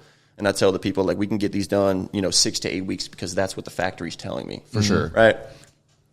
And at this point, like, I go back to the marketing team, like, who do y'all want to, use for the marketing? I DM a couple people. Cisco hits back right away. He's like, man, let's do it. And I think I just got lucky. I mean, he's a super dope cat, right? Don't get me wrong. This dude was so cool. Like, I told him to be at the Florida Theater at 5. He pulls up 4:45. Yeah. You know what I mean? Like, he's ready. That says a lot about a person. Dude, totally. And, like, he was rehabbing. So, like, everyone else is in Cancun. You know what I'm saying? Like, everything else is a wrap. Like, he's still rehabbing at the facility. So I think it just lined up perfectly for that. Man, he rolled out, like, we put him in the jacket, like, explained the vision to him. He was like, man, just let me know what time to be there. For sure. Super cool dude. So we drop it all, right? I'm freaking out. Like, I caught the call to Florida Theater, explain the vision. They're like, no, like, we're not putting your name up on the marquee. And, like, so I got to navigate that. I'm like, look, like, this is what it is. Like, I'm 5th generation Jacksonville. My grandparents used to take opposite trains just to meet here for movie night. Like, we've been here for a long time. Like, please give me my shot. Sure enough, like, I run it up the chain with their marketing, tell them, like, I'll include them on the marketing, like, geotag, Florida Theater, like, help them out. Of course. So they come through, like, all right, we'll put the marquee up. You'll have Favre on there and, like, all these things. I'm like, that's just another stellar moment. I can't believe it. You know what I mean? Florida Theater is like the staple. No, that is legendary, bro. So, like, that is crazy. And then with the truck, too, it just had the perfect vibe, grab bro. The truck, tell Cisco, like, you're going to be driving this truck around. I'm going to have my videographer next to you. We're going to film you going over the bridge, and we'll do the whole photo shoot. Yeah. Break it all down. The marketing is beautiful. Go to drop the product. And on drop day, like, I just put my phone away. Like, I don't look at it. Like, at this point, you put the work in. Everything's been purchased. Like, everything. You've already rolled the dice at this point. So the outcome is going to be what it is. Mm-hmm. Yeah. So, like, I just go for a jog. Like, I just, like, leave my phone and just, like, start running and just, like, try and clear my mind. And the jackets did really well, and I was super excited to see the people support that. Not only like because of like the price tag, but it just felt like they understood the story. They understand like the details that go into it, and then also they understood like this isn't something you're going to be able to pick up right away. Like you're going to have to wait on it. So we run all that, compile all the numbers, all the sizes, all the orders, put it in a spreadsheet, ship it to my manufacturer. I'm like, y'all told me 6 to 8 weeks. Like we're going to be good, right? They go to run through everything, bro. 2 weeks later, they call and they're like, we don't have enough teal fabric. Oh. And I'm like, before I put this out there to the people, not only did I call y'all, but I also have it in writing through an email. You checked. You have this material. We have everything we need to make these jackets. And your response is, yes, sir, we have the fabric on the shelf. This is where you're learning. This is another like lesson for me where you not only like I'm talking to the salesman at this point, right? Salesman's trying to make a sale. You need to be talking to your production managers as well. Yeah. You know what I mean? So like they dropped the ball on that. And like I'm already like 2-3 weeks in, right? I've already told people like, these should be here in 3 to 4 weeks. Damn. So now I'm just like, I'm fuming. And like, some people are already hitting you up like, what's the update on the jacket? Where's it at? And I'm like, oh my goodness. So luckily before I had sourced a ton of satin from a satin company in New York. Okay. So I already had like mad swatches of like every different color, but I ordered it before, similar to the corduroy hat. off of a swatch. And when it showed up, like the swatch, I swear it looks Jaguar teal. Yeah. Then I cut this thing up and I make a jacket. Bro, this thing is like seafoam green. Oh, no. So like I'm so worried now at this point from like learning that. Go through all these books. Like I'm just ripping through all these satin fabric cards, like trying to find the right color. And I find it. And now I'm scared, right? I got to call them up. I'm like, hey, how many yards do you have of this? They're like, oh, we got 2,000. I'm like, ship everything you got. Ship it all to New York, like to this factory. And they're like, okay, we got it. So I get it all shipped there. And then I call them up. This is straight after Friday beers. And I fly straight from LA, straight to New York and meet them there with the fabric. And like, we all sit around a conference table and I'm like, look, we are already like coming up on this deadline. I was told 6 to 8 weeks. I was told like y'all had this fabric on your shelves. Now I'm having to source the fabric for y'all. Yeah. I'm like, take this all out of my bill and cut this stuff up, move it to the front right now. Yeah. They did. Talk to them. They're like, we got it. We got you. We understand. That's our bad. Like, no problem. So like I'm hanging there with my videographer Till for the day. Like we put the whole marketing of everything being made, walk the factory. Now I have an outstanding relationship with them. Got some more stuff on the way. Okay, good. We get all the jackets made. Everything, they start seeding it to me. Like as soon as it's coming off the floor, like they're sending me 20 here, 50 here, 70 there until like we had them all done. Word. And then got them out to the people. Dude, shout out to you, man. Do you think flying there and like being there in person and making that shit happen made a difference? Like if you would have tried to do that over the phone, do you think it would have? There were plenty of phone calls before I went out there. Yeah. You know what I mean? So like at that point, like I'm just like, guys, it's one thing for you to just like try and make a sale. Like I totally understand that. Like we're all salesmen, but at the same time, like if you tell me you're looking at the fabric on the shelf and then we get 4 weeks in and then you tell me, like that's a problem. Yeah. You know what I mean? sure. Again, it just goes back to like, you got to go walk the floor. Mm-hmm. You got to go meet these people. Build that relationship. And to me, it's just like, I love doing that. Mm-hmm. You know what I mean? So it's so important to go touch the people, talk to them, like, listen to their story. Yeah. Like they've been doing this for so long. It's already been passed down to the next generation that's now running the company. So I just put a nice size sample order in for some other satin jackets for some other stuff. That's awesome, bro. And you crush it. I like we mentioned before we start talking about those, dude, just the details, like the attention to detail that you have with a lot of your products, bro. I mean, people at this point, it's also got to play a little bit of a role like on drop day. I think a lot of people have a fear of missing out on the item. Because I know for me, like you've done certain drops and like, typically whenever you're dropping, it's like that's my busy point of the day. I was either going to work or whatever's going on. And so it's like, I might not be checking out that fucking website until like noon and the item's already gone. Mm-hmm. You know what I mean? They're like been gone, And so, no, dude, I think the rollout for that was perfect. I mean, with Cisco and just the location and everything. And, dude, you crush it with a lot of that stuff that you do, man. Yeah. And I know that, Joey wasn't here for the part 2 conversation, but there was one thing I wanted you to touch on real quick, just because I just want to have it on camera because it's like this story still blows my fucking mind, and I don't even know if he heard it or not. But it's I heard it. I know exactly what you're about to say. You jumping off the fucking Main Street Bridge. Yep. When you jumped off the Main Street Bridge, and it was like, just explain the story, man. Just and as quick as you want, but I mean. Didn't people report you? Yeah, it still blows my mind, bro. And you're like, get me when I land in the bottom, Yeah. So I had this, I still love to make short films and things of that nature. So the narrative for that short film is someone that's been working like the 9-to-5 grind and is just not the most happy individual going out these days and is trying to figure out what he's about. Mm-hmm. So I've got this vision of like, I'll dress up as a man in a suit. I'll just be like running around with a briefcase downtown. And then, it'll hit you of what you really want to do. And the thought of that was like, you gotta take a jump. Like if you want to make a splash, like you gotta dive, you gotta dive. Gotta jump off the Main Street Bridge. If you want to make a splash, like you gotta jump. Yeah. You know what I mean? So for whatever reason, I was like, oh, you gotta jump. I was like, all right, I got an idea of like how to like really have like a huge like shock value to this film. So I'm sitting around with my dad. We're having a cigar one night, and I'm like, Dad, I'm gonna jump off the Main Street Bridge. And I was like, and the only way that I don't get arrested is if I have a boat in the water and we can get out as quick as possible. And he was just like, when? Nice. And I was just like, yeah. I'm like, yeah, Dad, cool. And like I explained it to him, like I've already done the research. Like this is what the tide looks like. downtown is dead after 5 o'clock. So like we can get the golden hour on the bridge. You know, I'll be there at 5:30. As soon as I hit the water, you pick me up. We'll just drive the boat right back home, and it'll be nothing. Yeah. He's like, I got you.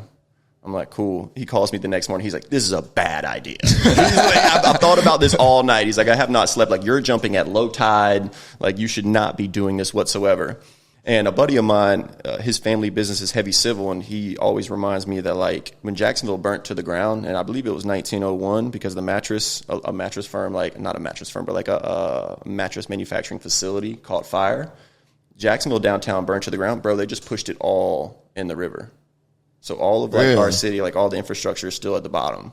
What? Yeah. I didn't know that. I didn't know that either. That's insane. How tall is a Main Street Bridge? So, like, what's the distance? Oh, it's up there, bro. I mean, it's definitely, you wouldn't want to jump off that bridge. I don't know, 40. Is there ever 40? I don't know. It might be bigger than I that. don't think it's got to be. I don't more think than there's 40. like a chance of death, but I do think that you could fuck yourself up, bro. Like if you land the wrong way on it, you know what I mean? It's a good height. So my dad calls me and he's like, look, man, this is a bad idea. He's like, the cops are definitely coming. They're going to impound my boat. You and I are both going to jail. And I'm just like, Dad, I am jumping, whether you were there or not. He's like, all right, just let me know what time. I'm like, all right, cool. So the day comes, like I obviously don't sleep the night before, right? So I get like, my cameraman's got to follow me up. There's like people jogging on the bridge. I'm in like a full suit. You know what I mean? So like it gets to be the point my dad, sure enough, like he's coming down, gets his boat into position. Like I climb over the handrail and I just kind of hang there for a little bit, like, you know, take the suit off, take the glasses off, set the briefcase down, kind of hang there. And in my mind, like, I think, like, you just jump and you kind of land and then like, the boat will come and you can get out of there. Bro, when I jump, you're falling. Boom, you hit the water and the current is ripping under there. Mm-hmm. Like, it is really ripping out.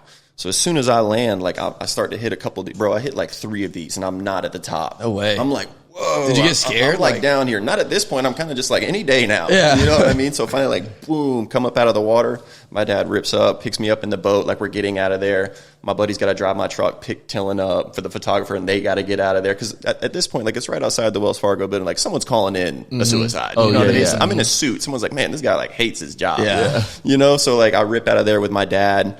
I'm on, like, a super high. Like, I can't believe, like, that we just pulled this off.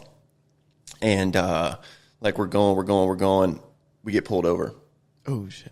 On the boat? Get pulled over on the boat. Yeah. Yep. And my dad, like, looks at me, and he's like, I brought you a hoodie, and it's in his backpack. He's like, put the hoodie on. And I'm like, okay. Like, just like I look less inconspicuous. Like, I'm drenched, bro. I'm in, like, pants, you know, suit pants and everything. So, like, and it's, like, one of his hoodies, and my dad's, like, 5'10". You know what I mean? So I, like, put his little-ass Sunrise hoodie on. Hold on. Be easy on the 5'10", saying little life. Oh, golly. I'm saying it was a medium. That thing was tight. So, the cop pulls up and he's like, and I was thinking the same thing too. Like my dad didn't slow down enough to go through a no wake zone. And like, as we're going by the cop, like I'm kind of looking at my dad, but at this point, like he's done me such a solid, like I'm not going to say anything. Like, let's just keep going. Sure enough, he pulls us over. He's like, you're going a little fast through the no wake zone, right? And in my mind, I'm like, yeah, he was. And the cop's like, all right, well, like I need a couple things from y'all. Like we need to see life vests. We need to see the fire extinguisher, you know, all the things that they want to check out when you're on a boat. I'm like, all right, cool. So, like I've got like the little hoodie on. I'm drenched, bro, at this point. And like I find the life vest. He's like, okay, checks out. Like I just need to see our fire extinguisher. I'm like, cool, bro. I'm walking around the boat. I'm just like, I can't find the fire extinguisher. This is like 10 minutes goes by and I can't find this thing. At any minute, like I'm just waiting for the call to come in and then be like, yep, that's him. Yeah. And man, his dad, like book them both, like grab the boat. So sure enough, I find the fire extinguisher. He checks it out and he's just like, all right, boys, just, you know, slow it down a little bit and let us go. Oh, Good. dude. That's crazy. Man, that cop would have been, he would have been, you know, having some good stories around Right. that. He would have been ecstatic if they got the call. He's like, I got him right in front of me. Yeah. He's like, These guys? this is the easiest catch ever. Yeah. So then after that, like I put the picture up of just like free falling off of the bridge. And then someone saw that, and I put the video up, just basically explaining, like, man, I'm taking a jump. Because before this, I was working at my dad's construction company.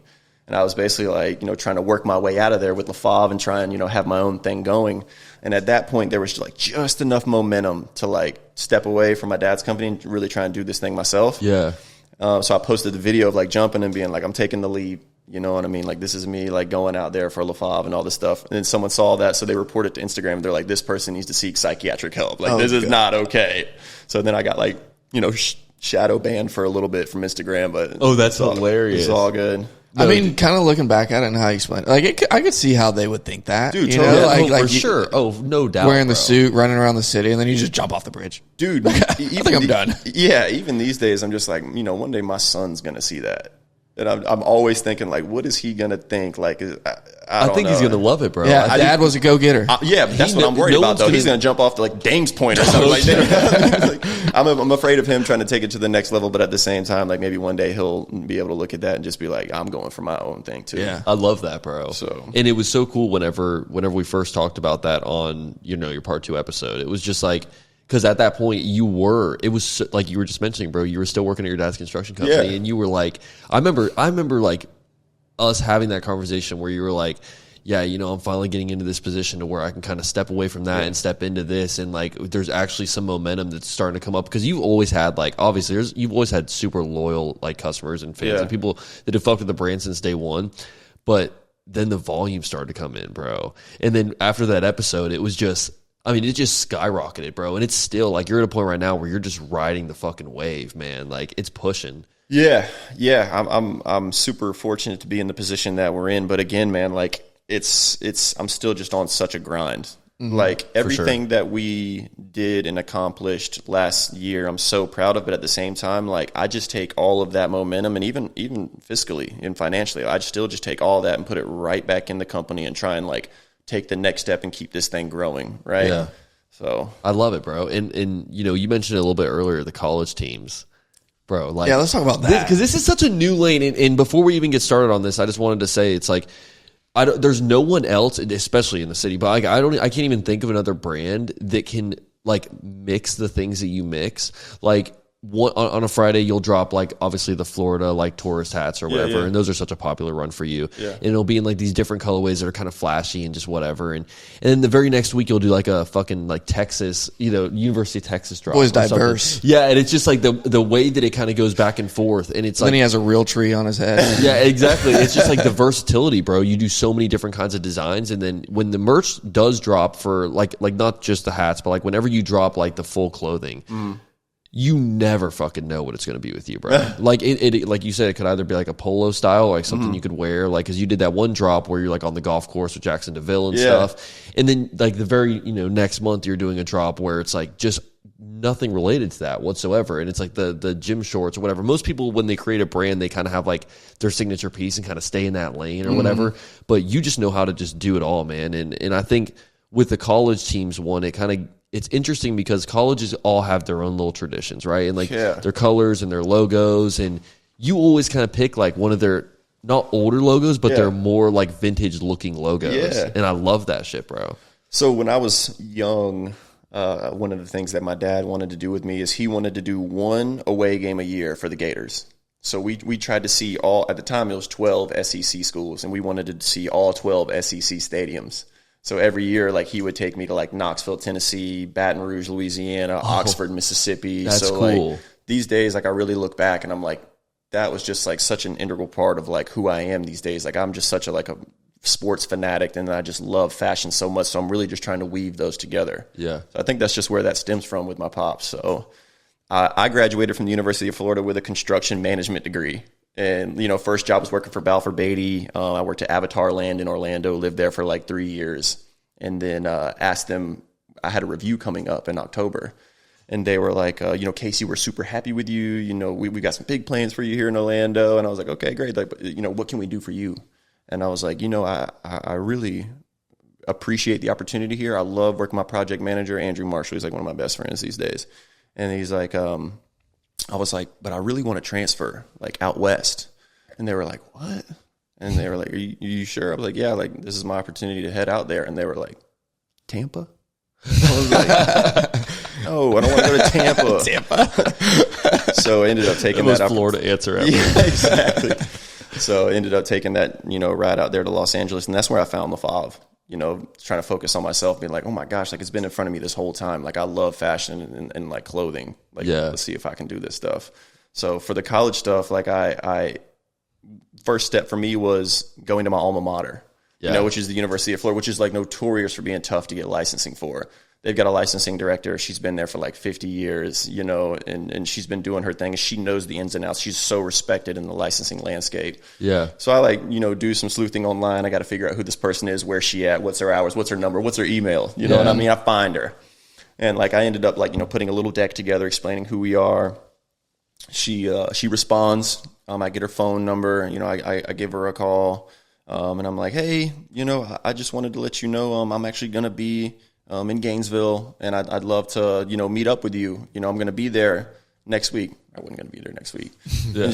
And I was like, you know, if you have any time, you know, I'd love to introduce myself in person and kind of explain the vision and show you some samples. You know, I'd already had like all the hats sewn up. You know, I did like 20 of them, different colorways, different designs. Yeah. And she's like, you know, is there any chance that you're going to be here like Wednesday at 1? And I was like, you know, you're not going to believe this. I am. Yeah. I'll be there. She's like, okay, like come by. And I'm like, okay, like where's your office? She's like, if you come in the stadium in the swamp, like come up gate 18, you'll see a sign that says licensing, and my office is right there. And like I've been in that stadium since I was a kid, man, with my dad, like season ticket member since like way back when. There's no sign that says licensing. Yeah, yeah. You know what I mean? Like I'm like, come you. on. So then like I walk up, sure enough, get a pitch deck together, like drive up to Gainesville that morning, like start like rehearsing like in like a random coffee shop, make sure I got all my stuff together. Walk up the gate, and sure enough, there's like the smallest like 2x4 almost like hanging from the rafters that says licensing. They just put it there the day before. Bro, I'm like, what is this? Sure enough, like you open the door, and then like there's the licensing director right there, the person that's like holding the keys to like where you really want to take a company. You know what I mean? Yeah. So like you sit down and I like start explaining who I am. Like I'm thinking this, and I start pulling out the samples. None of this is licensed, but like I'm trying to show, you know, the product. And she kind of stops me halfway through, and she's like, you know, you really need like a marketing plan. Like you really need like your financials in order. Like you need projections. You need all these things. And I was like, I have that. And she was like, oh, you do? I was like, yes. And then like break out the laptop. You know what I mean? Like show her the pitch deck, show her the marketing, show her the products and you know, the financial statements and all this stuff. Right. Yeah. Finally, like halfway through, she's kind of like nodding her head. And I'm like, I got a chance. And she kind of stops and she said, you know what I think is like one of the most powerful things for like the collegiate landscape these days, or like where we're seeing a lot of success come from? I was like, what is it? She was like, lifestyle brands. She's like, we think that that's like the future, and that's where we think like things are going to start happening. And at that point, like I got the video that we just talked about, like me jumping off the bridge and stuff. And I'm like, I've almost got the deal at this point, you know, with her, and I've almost got her believing in this whole thing. And I'm like, can I show you a short film? She was just like, sure. So like, bro, I get like the laptop's in front of her, like I hit play. And like as this thing's playing in my mind, I'm like, this is either gonna like happen or it's not. She's either gonna see this and be like, this is like a crazy person, or she's gonna be like, okay, this is exactly like we should give this kid a shot. So she like watches the whole thing through, and like you see me jump off the bridge, and she kind of just like, like, oh wow. And like goes back to the computer, and then like it literally ends with me in a swamp, like up to my neck with just like algae, like actually it's called teal grass, but like all this like I'm in the swamp. You know what I mean? So she kind of like closes the laptop, and she was like, all right. We'll give you a chance. Nice. She was like, we'll give you all the current logos, and you can start with just headwear. And I was like, okay. I really want the vintage stuff. You know what I mean? But I was like, okay, I got it. Like, pack all my stuff up. And then it's just like a whole long application process. Then you got to jump through the ring. You got to like get your insurance in order. You got to like start developing all your samples. It's just a whole process. Like 8 months goes by. Sure enough, like I inked the deal.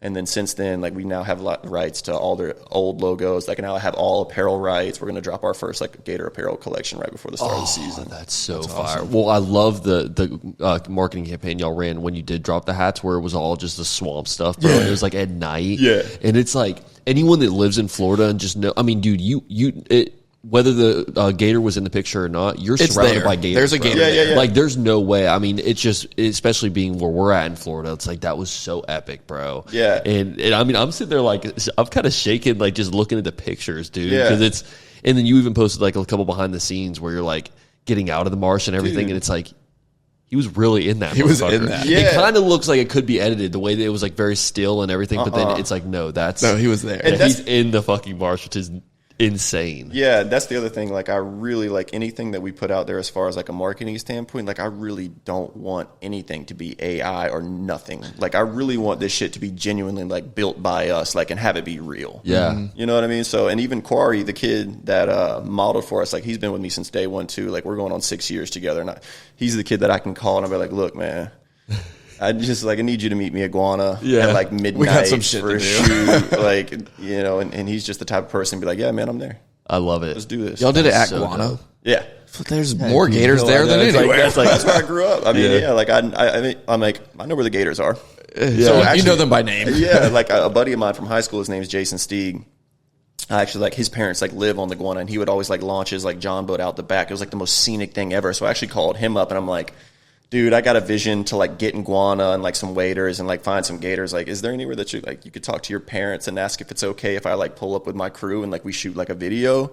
He was like, yeah, like, no problem, man. Like, let me call my mom right now. Sure enough, like, he's like, yeah, dude, like, just let us know what time you want to be there. Like, we pull up, his mom's outside. She thought it was the wildest thing ever. She literally, like, poured like a glass of wine and, like, propped up the whole time to watch. Like, these kids are nuts. But, like, yeah, it's just, like, little things like that. Like, you know, his parents making it happen for us. And those, but it's like those connections and just like making those memories with your friends and stuff, bro. Yeah. It's like everything always comes full circle for you. It seems like, bro. Yeah. It's like just being a good person, and like you never know when everything will kind of come around and it'll like finally finish full circle, dude. I think it's so dope. That's what we've been talking about, though. I mean, everything's energy and Yeah. you know, manifestation and karma. Yeah. And I think it's cool how like you're very particular over the brands you collab with and the schools you collab with. I mean, when it comes to the schools, I mean, now it's starting to look like, I mean, I'm trying to think of like the schools you haven't done. Bama's not on there. Georgia is not Florida on there. State? Okay. Bama denied me. Really? No. Yeah. No. So some people, some schools are locked into like exclusive contracts, Okay. which is something that's just like, man, I'd love to break into that sector, but it's just like, I don't know that I necessarily, maybe one day I'll look back on this and understand why, but like, you know, they get locked into these exclusive contracts and it kind of shuts the little man out. You know what I mean? So it's like, I've got like a new spin on some things that I would like to do, but if the contract's locked, Yeah. can't get in. Yeah. Wow. I was wondering if there was, because it's got to be hard. Like, you're obviously a huge Gator fan. Yeah. So it's like Georgia. Dude, I got mouths to feed. Yeah, Georgia. Okay. Florida State? Florida State. Well, he's We already run it up done the with Florida State. The but Florida State ones go crazy. Yeah. nobody knows, but we can drop it here on the podcast first. Like, we just got licensed by the Bulldogs. Shut up. That's Good a big shit. one. Yeah. Okay. They're so hot right now, bro. Like just the Bulldogs over the past couple of years, man, have just been. I know. I'm not gonna touch on it too long, Casey. But Chill, Nick. Not at all. sometimes I get a little mouthy being a Bama fan. You know what I mean? I just, but no, I think that's so dope, bro. Yeah. Obviously, I'm gonna be honest with you, like. I'll never buy one of those hats, and I think that colorway is so fucking ugly. You know what I'm saying? Like, I don't know why. But I'm happy for you. It is kind of similar to Bama, but it's like I'll never the Bulldogs colorway, man. They need. I see the Green Bay Packers logo. You know what I mean? I'm like, you guys need a different logo. Do you know which one you're going to be using? Oh yeah, I got the production's already been run. Oh, let's go. This all for like the past 2 weeks, I have done nothing but communicate with the University of Georgia with like marketing plans, like that's running awesome. through everything. We're actually going to shoot this week coming up. So I had this vision of like having the whole product shoot and what it should look like, and I'm excited to roll. This University of thing down. Miami It's was a gonna be dope big. one. Yeah. That was a huge one. We drove down there, spent some time in Coral Gables, and their licensing team has been so cool. But that was another thing, like wheel all the samples, do the pitch deck, put it together, meet with them, and like they're fully like supporting. Does it ever get like I think I know the answer to this, but does it ever get kind of like repetitive? You know what I mean? Because there's so many colleges, bro, and there's so many teams like in general, and you just know it's like after you've probably done this same process with like 10 different teams or however many you've done, I feel like it would start to feel very repetitive, you know, and you're realizing that you haven't even started scratching the surface when it comes to colleges, bro. I mean, they're all over the fucking place. Yeah. So does it ever kind of feel like that for you where you're like, okay, here we go, another run to another college to try to make this shit happen? Nah, not yet. Okay, good. Not yet. Like, I've still got that fire in my belly. Yeah. Like, I'm still like so hungry for that much more. You know What's what I mean? one that you it's been kind of hard to reach? What's one college where it's like it's on your bucket list, but it's been kind of hard for you to reach? Dude, Just took my question. I am so close to. So a lot of these colleges, like I've already put in multiple applications, like pretty much in the SEC or the ACC, right? That's kind of like a stronghold, and I mean that's where like football or like sports is a religion down here. You know what I mean? These people are crazy about their schools. Facts. So a lot of these schools that I really want to work with denied me. So it's just still like a constant like churning of like, okay, I'm gonna come back like in 6 months and I'm gonna show you these analytics and this marketing that we did. So if there's one school that I'm really, really, really want to knock it out of the park with, is Texas. Yeah. Oh, really? The Texas Longhorns. Yeah. Yeah. Like I love their colorways. Not to mention like they have more money than any other program out there. So yeah, no, that would Austin, be a huge and one, the bro. Gators play in Austin, Texas this year. Well, if you show up to that game, you might have to be, you know, maybe lay off all the blue. Yeah. You know, put some orange on. Yeah. Nah. But yeah, Texas would be the one. But I mean, there's so many other schools that like, you know, I really think that we could tell a compelling story around, you know, like the Clemson, LSU, For sure. Tennessee, you know, some of those schools. What's your dream collab? If it's not college or like NFL, what's your dream collab?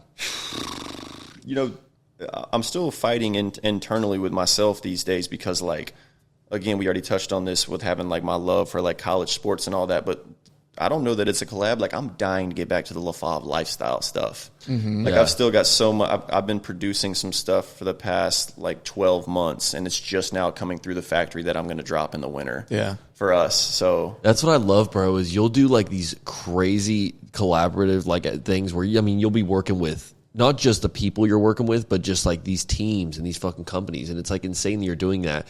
But then when you go and do your own lifestyle stuff, which you've been doing since day one, for the people that don't remember the fucking shotgun jackets and like these like crazy ideas where you'll just spray paint a fucking shirt and it's always got this, like, it's got your personal flair on it, which I love. Those do just as well. It's like, I mean, I feel like a lot of the people that, I feel like it makes seeing you do these big collabs so much greater when it's like people like myself are looking at it and I'm like, I remember when this motherfucker was shooting up his shirts in the fucking backyard. You know what I'm saying? Like in the early days and in the Duval County Waffle House shit. Like it's cool, man. Like just watching your growth and watching your journey is it motivates me honestly like a motherfucker because I see how much fun you're having with it and I just see, you know, all the big steps you're able to make and just a guy from the city, bro. You know what I mean? Bro, like, that's all it is, man. I'm just real. a fifth generation kid from these woods that are just trying to make it happen for all of us. Yeah. Like, yeah, I'm doing it because like this is my true, like tried and true passion. I really feel like I've found what I really want to do in this world. But at the same time, like I still just take so much pride just being like one of us. You know what I mean? And trying to make it happen. You're just like, one of the boys, bro. Just for like seriously one of these kids that like I didn't go to school for fashion. You know what I mean? Like I had no experience in this whatsoever, but like I'm really trying to put it on for all of us. And for those that don't know what we're talking about, man, like obviously episode 10, episode 25 where you were on, it's like we touch on that so much, you know, and excuse that audio quality. It's crazy that like we'd be at this point right now where we're visuals and like high quality audio and all this stuff. But those conversations were so great, man, and so deep and just like, I mean, it was trial and error. It was like, I have a dream. I'm going to just start swinging for the fences. And then sure enough, like, yeah, it's insane, bro. It's awesome. Is. But for Joey's question, like I can't wait to get back into the lifestyle stuff. But I did just ink a deal with a company that like I've been a fan with since I was a kid. Who is it? Who is it? You knew it was coming. We've been working hand in hand for like 3 months now with Mitchell and Ness. No way. Yeah. That's huge. That's huge. Yep. So I'm super excited because it's going to be more than one team. Bro, good for you, man. That is fucking huge. And they've been great to work with, to be honest. Like, I got the contract for the NFL, and that was a thick contract. Theirs was like 2 pages. Really? Oh, that's it was so almost dope. just like a handshake. Like, you don't even have to send it to anybody. You can read it. I still did. I'm still like weary of that. Like, I still sent it to my lawyer, but at the same time, like I read it, and actually it's funny you say that because like it made me feel good. Like I read it and I was like, I know some of these words. I understand this. I know some of these words, and I was waiting for me to send it to my lawyer and him be like, don't sign this. But instead, he was like, this is like one of the most agreeable contracts I've ever seen. And I was like, yeah, that's good. Yeah. I was like, that's what I thought too. It shows they trust you a lot, man, which is really cool. It's like, I also think it's commendable how you'll still like work with a lot of these or do these collabs with people that are fucking in the city. You know what I mean? Like the Neptune Run Club thing. Yeah. Like that is I mean, for the people that follow LaFave, like anywhere outside of Jacksonville, even like really outside the beaches, bro, are going to have no idea what the fuck you're doing. Yeah. And then you just go in with them and do this crazy video where you're wearing the spacesuit and all this shit. And I'm like, bro, this guy is a fucking wild. Like I just wish I could have your brain for like a day. You know what I mean? You'd like, probably be tired. I'd probably You'd be so tired. I'd probably literally die, bro. It's like just burnt up. it's so dope, man. I'm like, how does he even come up with this shit? And it's just, but then again, you drop the product at the end of the video, and it's just like you realize how it's all full circle and how you ran with it, and then the glow in the dark ink, like, bro, chill. That's the other like thing. Go easy, bro. Like when it goes with like the Neptune Run Crew stuff, or like any brand, like for Favre, and again another business practice for us. Like I really don't care how big or how small you are. Like if the values align, then like let's work. Well, yeah, you jumped on our fucking podcast when we had like no listeners. Dude. You know what I mean? And it was like, and I'm still here. 100%. Yes, sir. bro. Appreciate you. And I'll never, like, I cannot thank you enough for that shit, bro. Like, it was just insane how, I mean, I was just a kid with fucking 9 podcast episodes. Yeah, me too. You know what I mean? Yeah. It's the same thing. And yeah, and you were, I don't care you what were someone's so, doing. no, it was awesome, dude. I appreciate you so much for that, man. And, Yeah. and I love the fact that now we're at this point down the road, like both just still steady fucking kicking with this shit, dude. And sure. The conversations always stay so genuine, man. Of course. Let's go ahead and jump into a segment that you didn't get to have last time when you were on your episode because Joey was not on the podcast. But now I'm here. So this is the last time that we're ever doing this segment. In season 3, we're going to be switching around some of the segments. But it's one of my personal favorites, man. I'm going to be sad to see it go. But it is Joey's top 3. Yeah. So basically, how this works is, when Joey first hopped on the podcast, he would like randomly throughout the episode just ask the guest their top 3, and it'd be the most random. I just like knowing top 3 things. You know, know? mid conversation, I'm just like, he's a new podcaster. What's your top 3 you know what I'm cereal? saying? I like he was that. working, and so now it was like around 10 episodes into him being on the show. I was like, this is a fucking segment, and I was like, instead of it just happening randomly throughout the episode, at the end we're gonna do a quick thing where he can do his top 3, and basically what he does is he gives a category, and we each give our top 3 for that category. Ooh. Which now, 40-some episodes later of us doing this, bro. I've heard a lot of top 3s. Bro, we're running out of categories, my boy. Hard, let me tell you. So, no, Joey, what's the category for So today, this brother? week, I know you got a busy lifestyle. You got a lot of shit going on. I want to know your top 3 things that you do for you. Like what do you do to make sure that you're good? Like Mentally? Yeah. Yeah, that's a great thing. That's a good one. There's the one thing, and I was thinking about it this morning, is there's only one time of the day where I can really just completely shut this off. And it's where I can finally just escape like my own self, you know what I'm saying, and my own thoughts. And that's when I go to drive, fitness, and workout. That is Really? like the staple. And by the way, now that I'm thinking about this, Drive just had a fire 2 nights ago, and like the back part of the gym completely like burned to the ground. And that's where Jeff, he's the gym runner, he's been working on that for like 2 years, man. He's put his heart and soul into this place, and it just burned to the ground. Oh my God. So like, is there a way to like support that or something? Yeah, so or? like, yeah, there is a way to support it. If you go to Drive Fitness, like he's got a link in his bio for like a GoFundMe, like anything helps. But like this kid like really is tried and true. And I tell him this all the time. I'm like, man, Drive is like my savior of being able to go there and just do like a high intensity like workout. Like right now, it's just like a warehouse. And it's like 90 degrees outside, and I can't get enough of it. Yeah, just that's like awesome. sweating, and it's cool because like you can literally just like turn your brain off and just look at the board and see what the workout is, and then just like get after it. Mm-hmm. And the other thing that it really does for me is, one, like I'm able to turn it off. But I swear, like the harder that I work, like the more visions come. Really? Yeah, like it starts clicking in there. It's like, okay, here's the next marketing play. Like, here's the next video, product, shoot product. Yeah, I So- love that. And it's cool. I think I've actually met him once before. He's such a dope dude, bro. And so I'm glad you mentioned that, because I saw that a couple days ago and I was like, that is fucking wild. Dude. Yeah. So shout out to them. That's awesome. All the OGs need to go and run that shit up real quick. It's a Yeah, dude. GoFundMe, you said, right? Yeah. Yeah, so just help the boy out. He's a good dude, man, Yeah. for sure. All right, what else you do? There's another thing that I try, dude, I can't do it. And it's one of the reasons why I really love coming on this podcast. But one of the things that I really want to do, because there's so many wins and losses coming every day, is I really want to try and journal. So I wouldn't say that it's something that I do, but it's something that I'm aspiring to do to kind of try and help me out. Yeah. And that's why I like coming on this podcast, is because it's basically like a journal for me. Like I'm able to, like when I went back and listened to our previous episodes, it was so cool to be like, there's like the digital footprint of where we were at. 100%. You know, and I'm able to tell these stories because of the platform that y'all are providing. So Stop saying you want to try. Say Yeah, you're going to do it. That's a good point. Because if you keep saying you're going to try, then you're just Yeah. going to keep trying. Joey's Do reading the that book shit. right now, dude, and it's Oh, like it's like a self-help The book. Way of a Superior Man. Let me Okay. tell you, brother, it will change your life. Okay. It makes Bro, I'm becoming a superior man just by listening to this I motherfucker give like him a recap the synopsis book. every day. I'm like, this is what I read. This is what I did. I'm like venting about just like some bullshit or whatever. He's like, well, you need to look at the good. In And I'll hit him I'm with the like, most- you motherfucker. So I guess one thing would just be like, I want to start journaling for me. So that's a want that I need to do. And then every morning, I live out at the beach, and I'm able to walk my son to school. And it's only about 10 minutes, but every morning, like, the routine is, like, I make a cup of coffee, and then Cash and I are out the door. Yeah. So it's just he and I, and it's, like, the coolest time for me to, like, pick his little brain and talk about, like, you guys chatting it up. Dude, we're chopping it up, walking to school. Yeah. And then after I drop him off at school, I take the long route home before I go into the office, before I look at my phone, before I check an email, before I make a phone call. I just walk. I like that. And I'm just present with my cup of coffee, just walking through the neighborhood. That's good. And that's when I just start, like, jogging my brain, like, what's on the agenda today? Like, what did we learn from? Like, what can we do? I like that. That's good. I want to start doing something like that. Bro, you have to, because this day, like, we are so locked into, like, our phones. Everything is so accessible. Like, the most powerful thing for me these days is, like, not having anything on me and just fully being present and walking. Mm-hmm. I love that. Like, that's funny. it. Yeah, because I always wake up and it's like the phone's right next to me, typically an alarm or something like that. But there was a point last weekend. I don't know what we were doing. I think we may have gone and surfed or something. Yeah.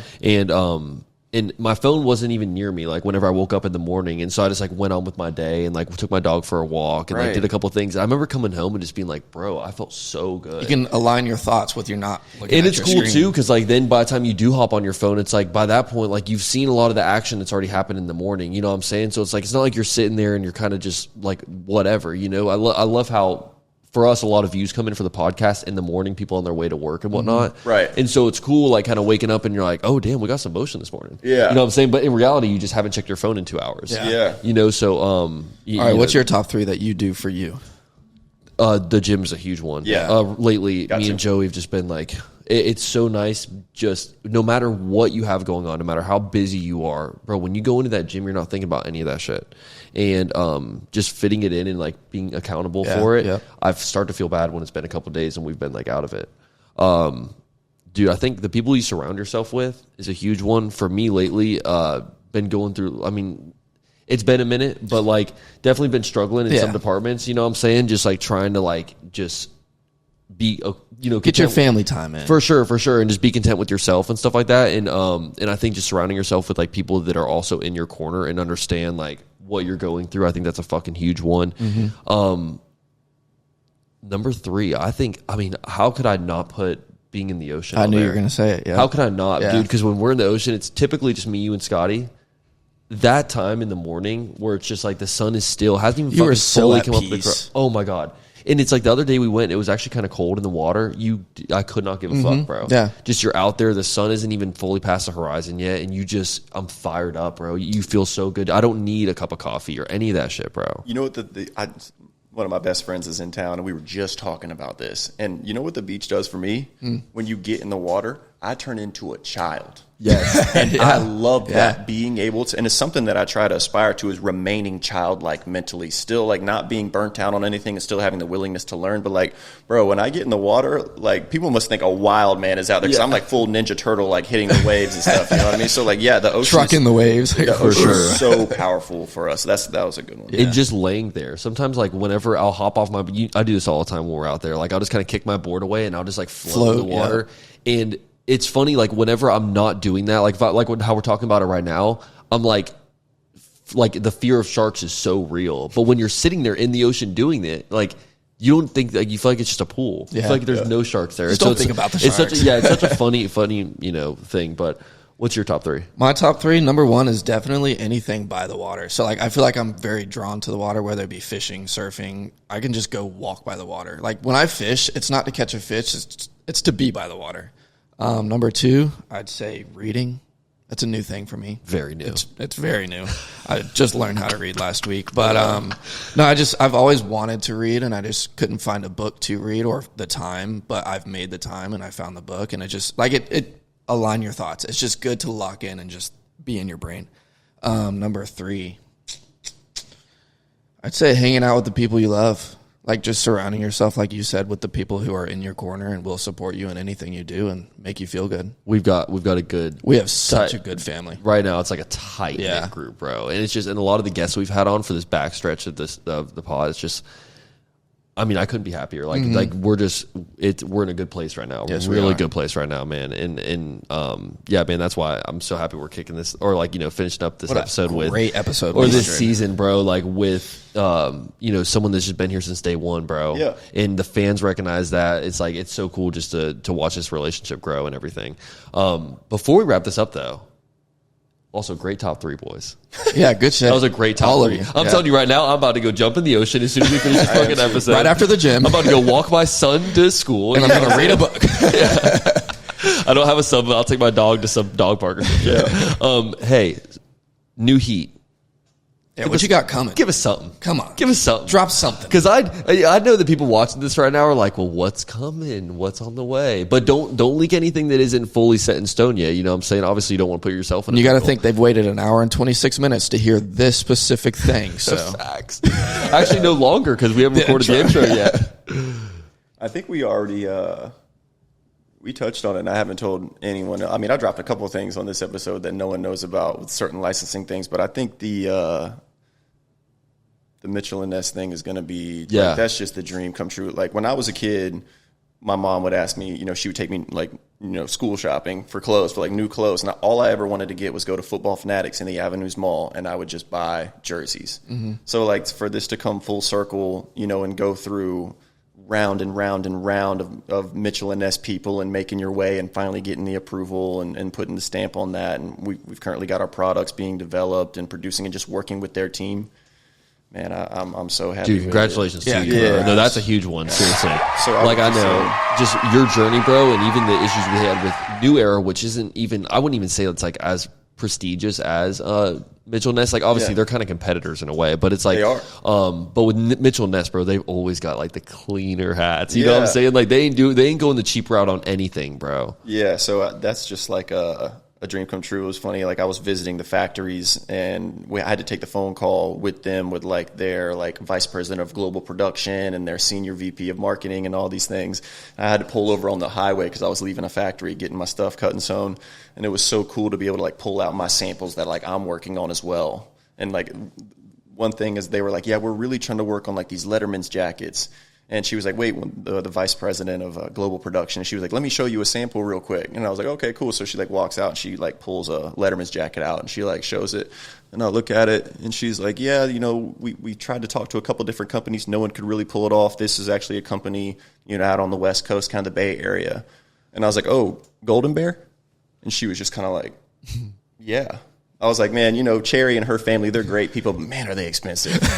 She was kind of just like blown away that like I could like identify the jacket and know like the family and like who runs that stuff. Because is that who just made yours? No, I've just talked to them too. Like I'm always cold calling factories and learning new things. So it was just like wild for them to like, maybe that was like one of the points where they're like, okay, like maybe this kid is legit. Yeah, you definitely are, bro. Yeah, for sure. I mean, seriously, it's everything you're doing. I know it's kind of random, but this is just more of a personal question that I'm so curious about. You said we weren't getting personal. No, but like it always like I've just been wondering about this, bro. You kind of teased some cowboy boots. Thank you. Points in your in the journey of LaFave, and me and Joey just went to Nashville. So I mean, we're kind of the cowboy boots. Yeehaw. Often, brother. Hey, I'll tell you right now, we might go to the damn rodeo tonight. Western fashion's on right now. But I know you've always teased them, like you've teased some snakeskin ones over time on Instagram, and if you post it out there, we gonna ask about it. Yeah. You know what I'm saying? So where that's how it goes. But I'm just curious, is that still something that you want to do in the future? Man, I'm so like I really want to develop some footwear. So like I've been to Mexico, I've visited a ton of their boot manufacturers, and then I landed in El Paso, and that's where I'm currently getting boots made there. So I have not dropped them yet, but the cool thing is I'm actually sourcing like the skin myself. So I have like in my office, I've just got like 500 rattlesnake skins that are tanned into leather. No way. So like anything that I'm making, like, again, this goes back to like a business practice, but like I really start from like the ground up. So like I went and met a tanner out in Georgia and went and just like visited his like mom and pop shop where he's just got all these skins being turned into leather. And I bought like a ridiculous amount of diamondback, like rattlesnake skins. Bro, So that is insane. I'm currently like making belts with it, and then we'll develop the boots. And then the other thing that I really want to do is like make some like really nice loafers. And then like also yes. like, and brother. then mules, and then like a backless like casual shoe. Oh, that's But hard. the thought process is kind of still trying to tie it into the roots here and being like, you know, all these leathers are like hand picked from me. Like this stuff is literally like grown here, and then we're taking that and making something out of it and being able to tell a story. Yeah. And then the last part of it is like with the Mitchell and Ness stuff, like in the Everglades, like there's just so many like Burmese pythons running wild, like it's an invasive species, and they're decimating the mammal population. But what I want to do is be able to take like some of those leathers and be able to like put that on a jersey. So like that's what I pitched them for like Miami. I'm like, you know, if y'all are going to give me a shot with like one of these designs, like I really want like an authentic jersey, and like we'll use the leather from the snakes that are an invasive species, and we'll kind of promote that story of sustainability and like being able to take back the Everglades. Wow. I love that. Dude, that is crazy. And one thing that I love about you, man, is you care so much about the story. Yeah. Like that is such an important piece to you, bro. And like that fires me up, because it's like everything, you know, each piece has a story, and every piece is like its own trials and tribulations, and like you really would not be where you're at right now if you hadn't dropped some of these, even like some of the smaller shit, bro, where you like learned this and you learned that. And shout out to your team too. I know obviously you're the fucking man with the crazy brain, but your team does a great job, man. I know you can, there's no way you could do all this shit on your own. And it's like so dope just watching the growth for one, but also just everything, man. It's Process. like the process, bro. You see, you'll kind of tease like you're in a location or you're doing something or whatever, and you'll be like, whoa, what the fuck's he doing at the University of Miami? And then like 2 weeks later, you've got this full rollout and this just like insane product. And I'll tell you, bro, watching it, not just as a fan of the brand, but like as a fan of you as a person, bro, it is fucking legendary. And I love it, man. It fires me up, seriously. I appreciate that, man, for real. Yeah, and everything you're doing, just keep pushing. Yeah, Keep doing it. Yeah. Is there anything else you have, Joey? I just wanted to mention that I love every time when I go out, without a doubt, somebody has LaFave on. Bro, I feel like you are the most supported like clothing person in Jacksonville. I mean, bigger than Jacksonville. I just love that. Like I love seeing it everywhere. Dude, go to a fucking Jags game. Go anywhere. Dude. Go to the bars. Go to the beach bars. Riverside bars. Go anywhere. But I'm going to tell you right now, it's like there is. I would bet money that LaFave is the most worn brand. I'm talking about over Nike. Yeah. I'm talking about over anything. Yeah. At the fucking Jags. At the Jags game? Bro, Come on, it's brother. like every single person, or at least every other person, has got a LaFave hat on. And then it's just now that he's done the official drop with them, and you've got your own little like section in like the store of the fucking Jags stadium. I know, just seeing that for you, bro, it's got to be like giving you goosebumps. Giving you your flowers. Good shit, brother. You're killing it. Yeah. Thanks, man. I appreciate that. It's an honor, bro, having you on the show, and it's an honor just being a part of your journey, dude. And I love like creating these like digital journals, like you were saying, where we can just go back and recap. I mean, I know I did it for this episode, man, and like you said, I'm like sitting there tearing up just listening to it. Like we were so stoked in that moment, and now we're in the future, and it's like life is just completely unfolding, bro. So you're the fucking man, dude. For real, I love this relationship we've created. But hey. Episode 100. Episode 100. Episode 100. You, and also, dude, just like shout out to everyone that has, you know, been keeping along with us for this whole point. Like all the people that have been watching, man.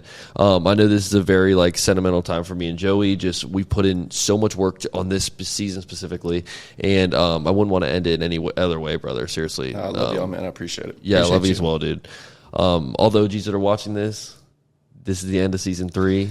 Thank you to all of y'all. Thank you so much. If you guys want to keep up with what we're doing in the off season, man, you can follow us on those socials. OG Sessions Pod on everything except TikTok. That's going to be OG Sessions. And, you know, we'll still keep dropping episodes. We got some content. Yeah, we'll still keep dropping episodes on Patreon for y'all, little secret sessions here and there. So if you guys want those episodes, while we take a quick little break from this season, make sure you guys go on patreon.com/OG Sessions.